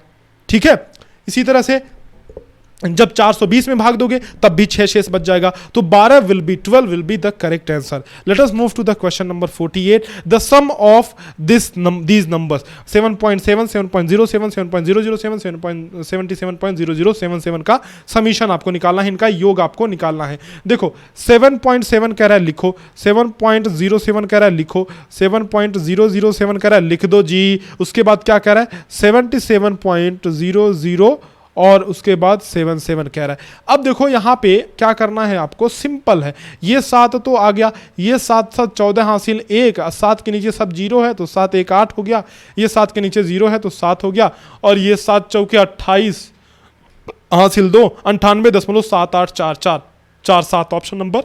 Option number B will be correct option. ठीक है, आगे बढ़ते हैं। 12 क्वेश्चन और बचे हैं बेटा, जाना मत छोड़ के, वीडियो को बहुत अच्छे से आपको देखना है, समझते हुए चलना है। On simplification the approximate value of, मतलब कह रहा है कि इसको सिंप्लीफाई करने पर अप्रोक्सीमेट वैल्यू क्या होगा, इसको सिंप्लीफाई करने पर जो लगभग मान होगा वो कितना होगा। तो आप यहाँ पे बात ध्यान से समझना कि अगर हम 15 का इसमें गुणा करें तो 15 तियाँ 45, यानी कि 45.045 ये हो जाएगा, प्लस 0.0123 हो जाएगा, और प्लस 5.002 आपको यहां पे दिख रहा है। अब देखो 45 ये है, सुनना बात ध्यान से, 45 ये है, और यहां पे तो जीरो के पहले दशमलव के पहले 0 है, यहां दशमलव के पहले 5 है। तो अगर हम दशमलव के पहले की संख्याओं की बात करें तो 45 है और ये 5 है, तो 45 और 5 मिलके 50 हो गए। ठीक है, नाउ अगर दशमलव के बाद की संख्या देखें तो यहां पे 0 आ रहा है, यहां पे 0 आ रहा है, यहां पे भी 0 आ रहा है। तो ये छोटे छोटे यार छोटे नंबर्स हैं, दशमलव के बाद बहुत छोटे नंबर्स हैं, दशमलव के डायरेक्टली बाद 0 आ रहा है आपका, तो 0 0 0 को ऐड करोगे तो 0 ही आएगा। और अगर सभी को ऐड मान लो तुमने कर भी लिया तो सबसे नजदीक वाला नंबर आपका होगा वो होगा 50। इजी है ना, तो बहुत इजीली हम लोग इसको सॉल्व कर सकते हैं। Question number 50, and after solving this question number 50 we will be left with only 10 questions, तो उनको भी बहुत अच्छे से करेंगे। The train started from Delhi at 8:15 AM and reached Ajmer at 2:30 PM। The time taken by the train to reach Ajmer from Delhi is, कह रहा है कि एक ट्रेन दिल्ली से 8:15 बजे सुबह चलती है और अजमेर 2:30 PM पर पहुंचती है। रेलगाड़ी द्वारा दिल्ली से अजमेर पहुंचने में लगा समय है, 8:15 बजे निकलती है और 2:30 पे पहुंचती है। देखो मैं समझाता हूं आपको, ऐसे घड़ी बनाओ, ओहो ऐसा कैसा घड़ी बन गया, ऐसे घड़ी बनाओ, यहां पे ऊपर बजेंगे 12, 8:15 बजे चलती है, यहां कहीं 9 बजेगा, यहां कहीं 8 बजेगा, और यहां कहीं 1 बजेगा, यहां कहीं 2 बजेगा। ध्यान से सुनना बेटा, ये 9, यहां पे 10, यहां पे 11, तो 8:15 बजे चलती है। तो एक काम सुनो, एक बात सुनो कि 8:15 से अगर मैं 2:15 की बात करूं, कह रहा है कि 8:15 बजे, 8:15 कहीं यहां पे बजेगा, घंटे की सुई कहीं यहां पे होगी, तो 8:15 से 9:15 1 घंटा, 10:15 2 घंटा, 11:15 3 घंटा, 12:15 4 घंटा, फिर 1:15 5 घंटा, 2:15 6 घंटा, यानी कि 6 घंटा 2:15 तक होगा। ऐसे सॉल्व करो, बहुत ज्यादा फॉर्मूला वगैरह लगाने की जरूरत नहीं है। 2:15 तक 6 घंटा हो गया, लेकिन कह रहा है कि 2:15 पे नहीं भाई, गलती कर रहे हो, 2:30 पे पहुंचती है। कब पहुंचती है अजमेर? 2:30 पे पहुंचती है, मतलब 15 मिनट और लगाती है। 2:15 पर नहीं, 2:30 पे पहुंचती है, मतलब 15 मिनट और लगाती है। 6 घंटा लगा चुकी है प्लस 15 मिनट और, तो 6 घंटा 15 मिनट, 6 आवर्स एंड 50 मिनट। देखा कितने गंवारू मेथड से यार, बहुत लेमैन के टर्म में हम लोगों ने सॉल्व कर लिया, कोई हमने फॉर्मूला नहीं लगाया, but still we got the answer. So इससे अच्छी चीज क्या है, बिना फॉर्मूले वगैरह के अगर आंसर आ जाए तो ये तो बढ़िया चीज है ना हमारे लिए। तो 6 घंटा 15 minute will be the correct answer. Now let us move to the question number 51। कह रहा है a match lasts for half an hour, 1/10 of the match is taken up for the time out, for how many minutes does the time out last. कह रहा है कि एक match कुल आधा घंटा चलता है, कुल मिला के आधा घंटा चलता है, ठीक है। मैच के समय का 1/10 भाग टाइम आउट के लिए लिया जाता है, मतलब बीच में ब्रेक के लिए लिया जाता है। तो टाइम आउट कितने मिनट का है? अच्छा, आधा घंटा मतलब क्या? आधा घंटा मतलब 30 मिनट, आधा घंटा मतलब 30 मिनट। अच्छा, आधा घंटा मतलब 30 मिनट, 30 मिनट का 1/10 भाग, तो 0 से 0 गया, 3 मिनट हमारा आंसर आ गया। इजी क्वेश्चन है ना। क्वेश्चन नंबर 52 देखो, इसको सॉल्व करना है। कह रहा है कि अगर ये इतना है तो x की वैल्यू बताओ। बहुत इजी सा क्वेश्चन है, कैसे सॉल्व करेंगे ध्यान से देखो कैसे करना है हमें। x/25 है इज इक्वल टू 196/x है। अब x की वैल्यू निकालनी है, तो what we have to do is that x को इधर लेके आ जाओ, 25 को इधर लेके आ जाओ, तो x गुणे x हो जाएगा बराबर 196 गुणे 25 हो जाएगा। देखो बेटा, x गुणे x की वैल्यू क्या होती है? x स्क्वायर होती है, एंड x स्क्वायर ये वैल्यू है, तो बराबर ये 196 गुणे 25 इसको जीव तो हमें रखना है। अगर x की वैल्यू हम निकालना चाहते हैं तो x की वैल्यू निकालने के लिए इसको अंडर रूट हमें निकालना पड़ेगा इसका, तो 196 इंटू 25 का अंडर रूट निकालना है। जरा देखो, इसको गुणा करने की आपको जरूरत नहीं है, गुणा कर दोगे तो बहुत भारी भरकम सा सवाल बन जाएगा। इन दोनों का अंडर रूट निकालना है ना, तो 196 आप जानते हो किसका अंडर रूट होता है? बोलो बोलो बोलो, बोलने में शर्माना नहीं, बताओ। 196 किसका होता है? 14 का स्क्वायर होता है 196, फिर 25 का अंडर रूट यानी कि 5 का स्क्वायर होता है 25, तो 25 का अंडर रूट 5 हुआ, 196 का अंडर रूट 14 हुआ, 14 5 70, तो x बराबर 70 आ गया। कितना आ गया बोलो बेटा, कितना आ गया? x बराबर 70 will be correct answer, option number B. Let us move to the question number 53। Question number 53 देखो, An article is purchased for rupees 7,500 and sold for 8,400. The profit percentage is, कह रहा है कि एक वस्तु 7500 में खरीदी जाती है और 8400 में बेची जाती है, लाभ प्रतिशत क्या है? अच्छा सुनो, 7500 में खरीद करके 8400 में बेच दिया, कितने में खरीदा था? 7500 में खरीदा था, तो क्या मैं कह सकता हूं कि 900 रुपए का फायदा हो गया, 900 रुपए का लाभ हो गया। अच्छा बेटा, 900 रुपए का फायदा हुआ, 900 रुपए का लाभ हुआ, तो परसेंटेज लाभ निकालने के लिए, परसेंटेज प्रॉफिट निकालने के लिए प्रॉफिट को ऊपर रखते हैं और सीपी जितने में खरीदा उसको नीचे रखते हैं, 100 से गुना कर देते हैं, तो प्रॉफिट कितना हुआ? 900 रुपए का। खरीदा कितने में? 7500 में खरीदा था, है ना, 100 से गुना कर देंगे। बहुत ईजी सा क्वेश्चन है। तो यहां पर जब तुम सॉल्व करोगे इसको, 00 से 00 गया मास्टर, तो जाने दो। देखो एक मिनट, एक काम करते हैं, इस जीरो को नहीं भगाते हैं, इस जीरो को भगाते हैं, रुको। ओहो, किधर गया भाई, रुक जाओ, ये गुणे 100, तो ये 00 गया, 25 3 75, 25 चौके 100, क्योंकि ये कटने वाला था इसीलिए मैंने इस जीरो को काटा। 3 से काटोगे तो 3 3 का 9, और ये 3 और 4 बचे, तो 3 चौका 12%, यानी कि 12% का प्रॉफिट उसको हुआ। कितने परसेंट का प्रॉफिट? 12% का प्रॉफिट हुआ। The profit was 12%, option number C. 53 का सी ऑप्शन हमारा सही ऑप्शन है।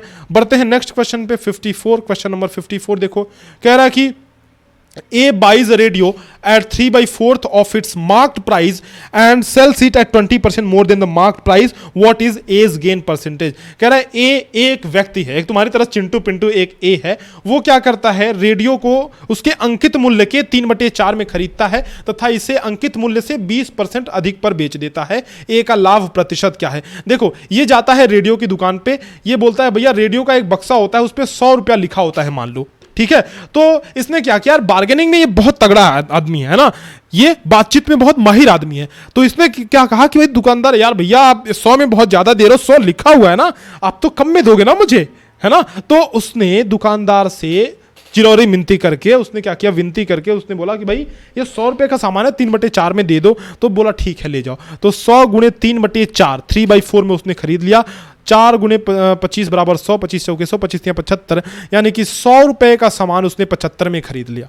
ठीक है। अब क्या कह रहा है कि 100 रुपए बक्से पे लिखा हुआ था, कह रहा है कि जो लिखा हुआ है अंकित मूल्य से 20% अधिक पर बेचता है, यानी कि 100 रुपए लिखा हुआ है ना, इससे 20% ज्यादा पे बेचता है। 100 लिखा हुआ है 120 में बेचता है, 100 लिखा हुआ है और 120 में बेचता है। अच्छा, खरीदा 75 में, बेचा 120 में, तो क्या कितने का प्रॉफिट हुआ? 45 रुपए का प्रॉफिट हो गया। बोलो, 45 रुपए का प्रॉफिट हो गया, क्योंकि अंकित मूल्य के 3/4 में खरीदा और अंकित मूल्य से 20% अधिक पर बेच देता है, यानी कि 120 पे बेचा, 75 में खरीद के 120 में बेचा, तो 45 रुपए का प्रॉफिट हो गया इसको। अच्छा, अब परसेंटेज प्रॉफिट निकालने के लिए, परसेंटेज प्रॉफिट निकालने के लिए अभी हमने बोला कि परसेंटेज लाभ निकालने के लिए हम लोग क्या करते हैं, लाभ बटे क्रय मूल्य, मतलब जितने में खरीदा था, और गुणे 100। तो लाभ कितना? 45 रुपए का हुआ है ना, खरीदा कितना? 75 रुपए में, 100 से गुणा कर देंगे हम लोग, बहुत आसान है। तो ये देखो, 25 तियाई 75, 25 चौके 100, 3 से काटोगे तो 15 तियां 45, 15 चौके 60% जो है 60% का लाभ मिल गया उसको, 60% का लाभ मिल गया। अब बहुत सारे बच्चे यहां पे गलती करते हैं कि 45 रुपए खरीदा और क्रय मूल्य वो 100 को मान लेते हैं, तो उनका 45% आंसर आ जाता है जो ऑप्शन में है, तो गलत कर जाओगे। तो ऑप्शन जो है आंसर आपका वो 45% नहीं, वो 60% होगा, ऑप्शन नंबर सी। आगे बढ़ते हैं, क्वेश्चन नंबर 55 देखो, कह रहा है कि निम्नलिखित व्यंजक का पूर्ण संख्या में निकटतम मान ज्ञात कीजिए। इसका क्या करना है? पूर्ण संख्या में निकटतम मान ज्ञात करना है ना। Find the approximate value of the following expression in the whole numbers. अच्छा, होल नंबर्स में, पूर्ण संख्या में तो ये ऑलरेडी है, लेकिन फिर भी हमें एक चीज करना होगा। सबसे पहले भाग दे के जरा देखते हैं।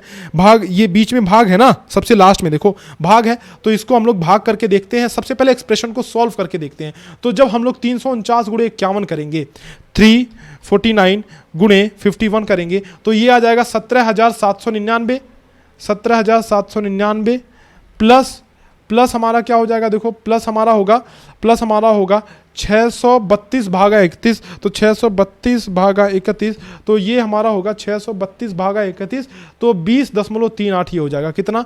20.38। तो ये कितना हुआ था? कितना था भाई? ये 17,799 था ना, 17,799 प्लस 20, तो ये हो गया 17,819.38। तो 17,819.38 आ रहा है, यानी कि 17,820 के लगभग आ रहा है, 17,820 के लगभग ये आ रहा है। ठीक है, 17,820 के लगभग आ रहा है, लेकिन ऑप्शन में तो हमारा दिया ही नहीं हुआ है 17,820। तो एक काम करते हैं, अगर ऐसा नहीं दिया हुआ है तो हम एक काम करते हैं, शुरू से ही अप्रोक्सीमेशन करते हुए चलते हैं। जैसे कि देखो, 349 को हम लोग 350 लिख लेते हैं, शुरू से ही थोड़ा सा नज़दीक वाली वैल्यू लेते हुए चलते हैं। 50 को हम लोग सिर्फ 51 को हम लोग 50 लिख लेते हैं, 632 को हम लोग 630 लिख लेते हैं, और 31 को 31 ही रहने देते हैं। तो 31 का भाग देंगे 63 में, तो 31 तियाई 63, ये हो जाएगा कितना? 30 हो जाएगा। ठीक, और इसका अगर हम लोग गुणा करें, तो 5 पचे 25, देखो 350 और 50 का गुणा करें तो 5 25 25 हासिल 2 5 15 2 17 1750 17,500 और ये 17,500 प्लस 30, तो 17,530 आ जाएगा। तो ऐसे भी तो गलत हो रहा है, फिर तो ऐसे भी गलत हो रहा है। तो देखते हैं भाई, ये ऑप्शन मुझे लग रहा है ना कुछ सही नहीं दिया हुआ है, नहीं तो ऐसे भी तो हमारा गलत ही हो रहा है। 17,530 कुछ आ रहा है।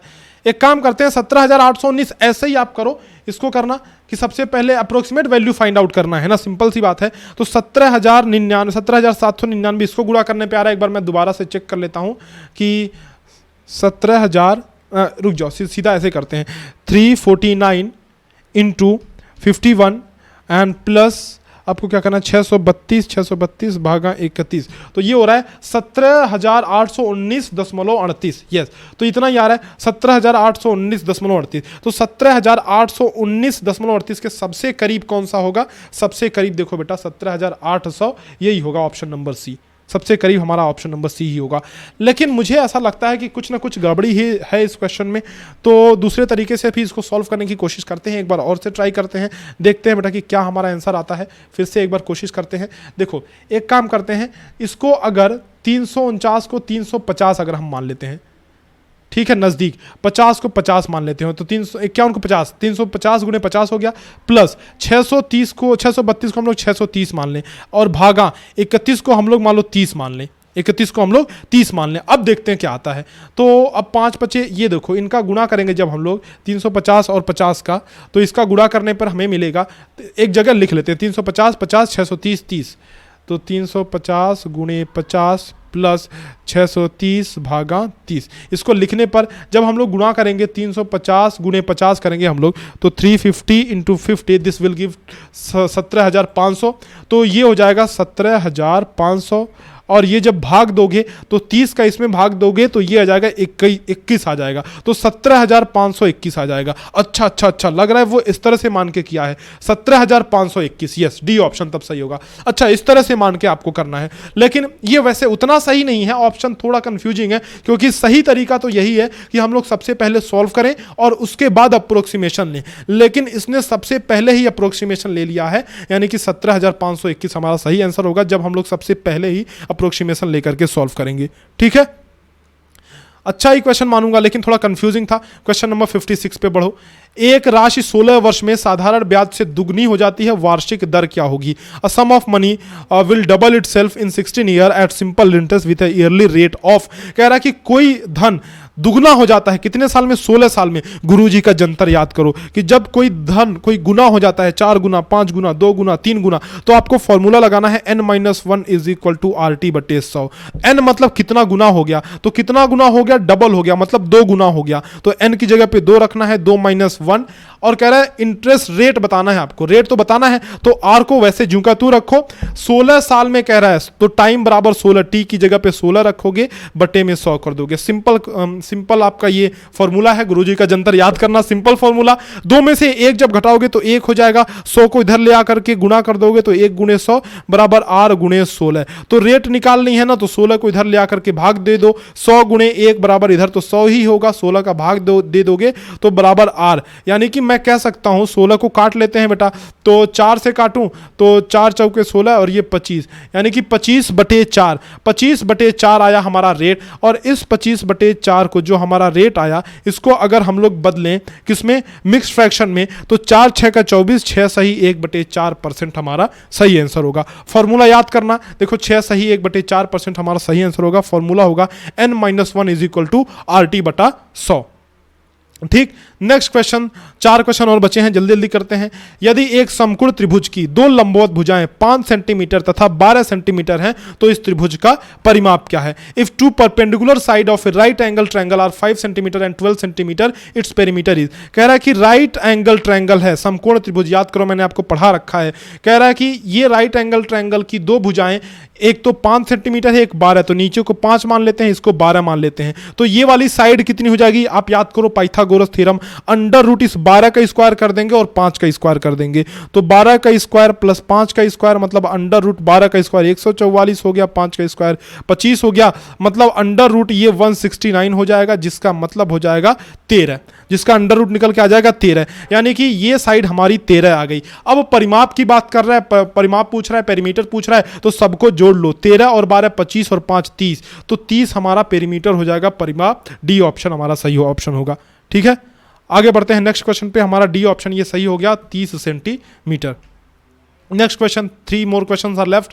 देखो ये कह रहा है भाई कि 154 गुणे 18 बराबर इतना है, तो इसका मान बताइए, इसकी वैल्यू बताइए। Given that 154 into 18 is equal to 2772, then what is this value, what is the value of this expression. तो आपको क्या करना है, ये लिखना है 154 गुणे 18 बराबर 2772। अब क्या करना है, इसकी वैल्यू निकालनी है, मतलब 2772 में 1.8 का भाग ऐसा कुछ देना है, तो 18 को इधर लेके जाओ, तो 154 बराबर 18 का इधर गुणा हो रहा है, तो इधर जाकर के भाग हो जाएगा, तो ये 2772 एंड डिवाइडेड बाई, ऐसा लिखो, भाग ऐसे लिखो 18 में, थोड़ा समझ में आएगा। ठीक है, आपको वैल्यू किसकी बतानी है बेटा? आपको वैल्यू बतानी है इसका 2 अंक के बाद दशमलव इसमें होना चाहिए और 1 अंक के बाद दशमलव इसमें होना चाहिए। तो ध्यान से सुनो, बात ध्यान से सुनना। एक चीज हमने तुमको बताई थी कि दशमलव यहां पे लास्ट में लगा रहता है। ठीक है, इस दशमलव को 1 अंक बाद अगर इधर कुदा दें, तो 1 अंक बाद इस दशमलव को इधर भी हम कुदा सकते हैं, यानी कि अब हम लिख सकते हैं 154 बराबर 277.2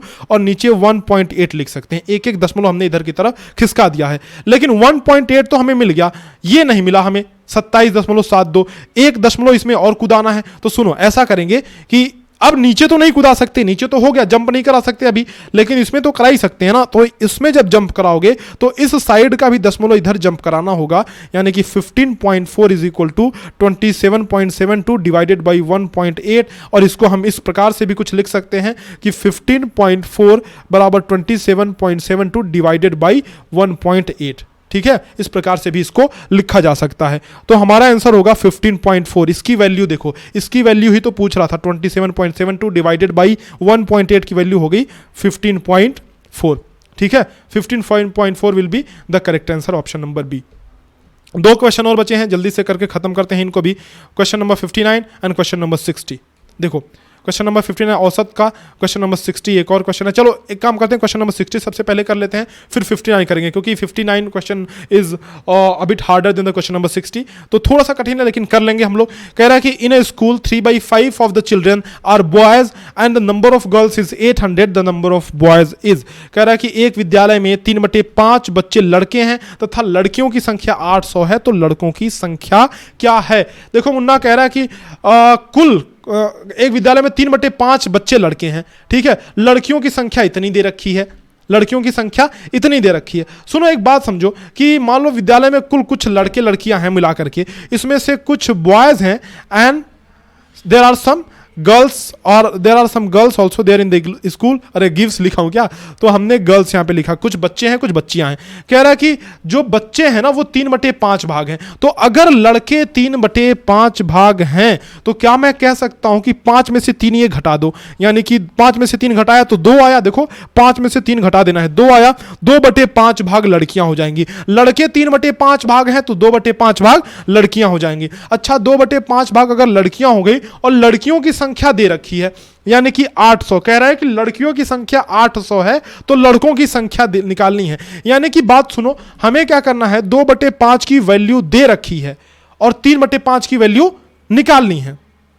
ठीक है, 2/5 की वैल्यू दे रखी है और 3/5 की वैल्यू निकालनी है। तो एक काम करना, कितनी वैल्यू दे रखी है शॉर्ट ट्रिक बताता हूं। लड़कियों की संख्या 800 है ना, तो 2/5 की वैल्यू दे रखी है 800, तो जिसकी वैल्यू दे रखी है उसको पलट करके गुणा कर दो, यानी कि 5/2 से। ध्यान रखना कि जिसकी वैल्यू दे रखी है उसको पलट करके गुणा करना है, 2/5 है तो 5/2 करना है, और जिसकी वैल्यू निकालनी है उसको सीधा सीधा गुणा करना है। लड़कों की संख्या निकालनी है ना, तो सीधा 3/5 से गुणा कर दो, सीधा सीधा। ठीक है, देखो 5 से 5 ये तो गया, 2 से काटोगे तो ये 400 हो गया, 4 तिहाई 1200, यानी कि 1200 क्या है, लड़के हैं। क्या है, 1200 बॉयज हैं। 1200 are boys, there are 1200 boys in the school, 1200 boys है। ठीक है, 1200 बॉयज हमारा सही आंसर है, option number C will be the correct answer.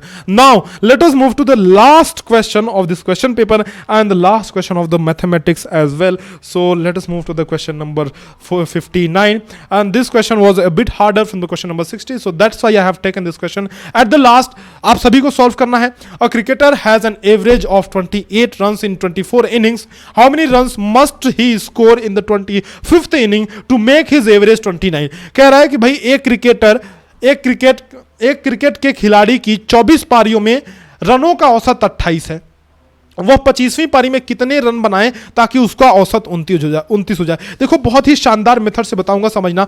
उस क्रिकेटर ने कितने पारी खेली, 24 पारी। तो एक काम करते हैं, 24 पारी ऐसे बनाते हैं, 1 2 3 4 5 6 7 8 9 10 11 12 13 14 15 16 17 18 19 20 21 22 23 24 24 पारी उसने खेल ली, 25वीं पारी वो खेल रहा है। कह रहा है कि 24 पारियों का जो औसत रन है वो 28 है। मतलब क्या मैं कह सकता हूं कि भाई सभी का 28 रन मान सकता हूं। मैंने आपको बताया था कि जब भी औसत रन की बात करें तो आप मान लेना कि सभी जो नंबर्स हैं वो उतना ही है, औसत ही है, मतलब 28 ही है। तो मैं ऐसे मान सकता हूं कि उसने सभी में 28 रन बनाए, मान लो। ठीक है, अब उसको क्या करना है कि 29 रन बनाना है। 25वीं पारी खेलेगा वो और 29 रन उसका औसत होना चाहिए। तो ध्यान से देखो, 25वीं पारी में तो 29 रन बनाएगा ही बनाएगा, वो तो ठीक है, मतलब 25वीं पारी में 29 रन चाहिए, बाकी सभी में एक एक बढ़ेगा। सभी में 28 था, सब में एक एक बढ़ेगा, सब में एक एक बढ़ेगा, इसमें भी एक बढ़ाया, इसमें भी एक बढ़ाया, इसमें भी एक बढ़ाया। तो कुल मिलाकर के 24 पारी हैं और 24वां पारी में एक एक रन हमने बढ़ाया, तो 24 रन ये बढ़ेंगे और 29 रन ये 25वें में बनाएगा। दोनों को जोड़ करके देखो 20 40 49 रन, 20 40 और 9 4 13, यानी कि 53 रन उसको 25वीं पारी में बनाना होगा। देखो कितना इजी मेथड था। लेकिन फिर एक दूसरा मेथड मैं तुम्हें बताता हूं। अगर ये समझ में ना आया तो समझ में आएगा तो बहुत अच्छी बात है, लेकिन नहीं समझ में आया तो दूसरा मेथड मैं बताता हूं। देखो 24 पारियां उसने खेली थी, 28 रन बनाए थे औसतन, एवरेज 28 था, तो ये नंबर हो गया, ये एवरेज हो गया। तो दोनों का गुणा करोगे 24 गुणे 28, तो आपको पता चल जाएगा कि 24 गुणे 28 बराबर होता है 672। और ये जो 672 है ना बेटा, इतने रन उसने कुल मिला करके 24 बारियों में बनाए थे 672 रन। आपको अगर कुल रन निकालना है, याद रखो, तो जितनी पारी खेली है 24 पारी और जितना एवरेज है, उन दोनों का गुणा कर दोगे तो टोटल रन आ जाएगा, टोटल रन आ जाएगा। तो 24 पारियों में इसने इतने रन बना रखे हैं। कह रहा है कि 25वीं पारी वो खेलने जा रहा है और नया एवरेज 29 होना चाहिए। नया जो एवरेज है वो 29 होना चाहिए। तो नया समीशन अगर हम लोग निकालें, नया योग निकालें, तो नया योग बराबर क्या होगा? नया योग मतलब पारियों की संख्या कितनी होगी और गुणे नया एवरेज समीशन बराबर हम सभी जानते हैं कि नंबर गुणे एवरेज होता है, मतलब कितनी पारी खेली और कितना एवरेज चाहिए। तो पहले तो 24 पारी इसने खेल रखी थी, लेकिन अभी यह कह रहा है कि भाई सुनो, एक और पारी खेल रहा है, मतलब 25 पारी इसकी हो गई और नया एवरेज 29 चाहिए। तो 25 गुणे 29 जब करोगे मुन्ना, तो 25 गुणे 29 कितना आएगा? 25 गुणे 29, this will gives out to 725। तो दिस विल गिव 725, ये 725 आएगा, यानी कि कुल मिलाकर के 25 पारी में उसके रन होने चाहिए 725। अब यहां से देखो आंसर आ रहा है, देखो 725 रन जो होने चाहिए उसके वो 25 पारी में होने चाहिए, लेकिन 672 रन थे वो 24 पारी में थे। तो भाई 25वीं पारी में कितना रन बनाया ये जानने के लिए इसमें से हम लोग घटा देंगे, 725 में से 672 हम लोग घटा देंगे। तो 5 में से 2 जा 3, 12 में से 7 जा 5, यानी कि 53 रन बनाए। देखो है ना। अब इसमें तुम देखो कितना ढेर सारा यार कैलकुलेशन करना पड़ रहा है, लेकिन जो मास्टर मेथड हमने बताया उसमें 53 रन ऐसे ही आ गए थे। क्या करना है आपको? एवरेज था 28, ध्यान से सुनो, एवरेज था 28, उस एवरेज 28 को 29 करना था, ठीक है। तो यानी कि जो पिछले 24 पारियां उसने खेली उन सभी 24 पारियों में एक एक रन जोड़ना था, यानी कि 24 रन उधर जोड़ना था, प्लस नया एवरेज 29 है, तो 25वीं पारी में 29 प्लस ये जोड़ना था, है ना। तो 29 प्लस 24 53, सिंपल। तो इस तरह से हमें शॉर्ट ट्रिक सीखते हुए चलना है। उम्मीद करता हूं कि बहुत ही अच्छे से आपको सारी चीजें समझ में आई होंगी। अगर ये वीडियो आप YouTube पे देख रहे हो तो वीडियो को प्लीज लाइक कर देना और कमेंट सेक्शन में लिखना कि तुम्हारे कितने क्वेश्चन सही हुए out of all the 80 questions that we have covered in this video. कितने क्वेश्चन सही हुए वो लिख देना, डायलॉग कोई एक अच्छा सा चिपका देना और फिर भाई आप अपने नंबर भी जरूर बताना, ठीक है। वीडियो को शेयर करना तुम्हारी जिम्मेदारी है ही, अगर YouTube पे देख रहे हो तो। बाकी अगर आप ऐप पे देख रहे हो तो बहुत ही बढ़िया, आपने अर्जुन बैच ले रखा है, ये तो बहुत ही खुशी की बात है कि आपने इतने ढंग से इतने अच्छे से तैयारी की है, पूरा एक सीक्वेंस में एक ऑर्डर में आपने तैयारी की है, अच्छे से आपकी तैयारी कंप्लीट हुई है। अगर थोड़ी बहुत कुछ कसर रह गई हो, कुछ तैयारी अधूरी रह गई हो, तो आपको 50 मॉडल पेपर का सीरीज ले लेना है। आप देखना ऐप के अंदर देखना, तो 50 मॉडल पेपर की सीरीज आपको मिल जाएगी वहां से, ठीक है। तो ये मॉडल पेपर की सीरीज वगैरह लेकर के प्रैक्टिस आप स्टार्ट कर दो। बाकी उम्मीद करते हैं कि सारी चीजें आपको समझ में तो आई ही होंगी। मिलते हैं आपसे नेक्स्ट सेशन में, तब तक के लिए अलविदा, धन्यवाद।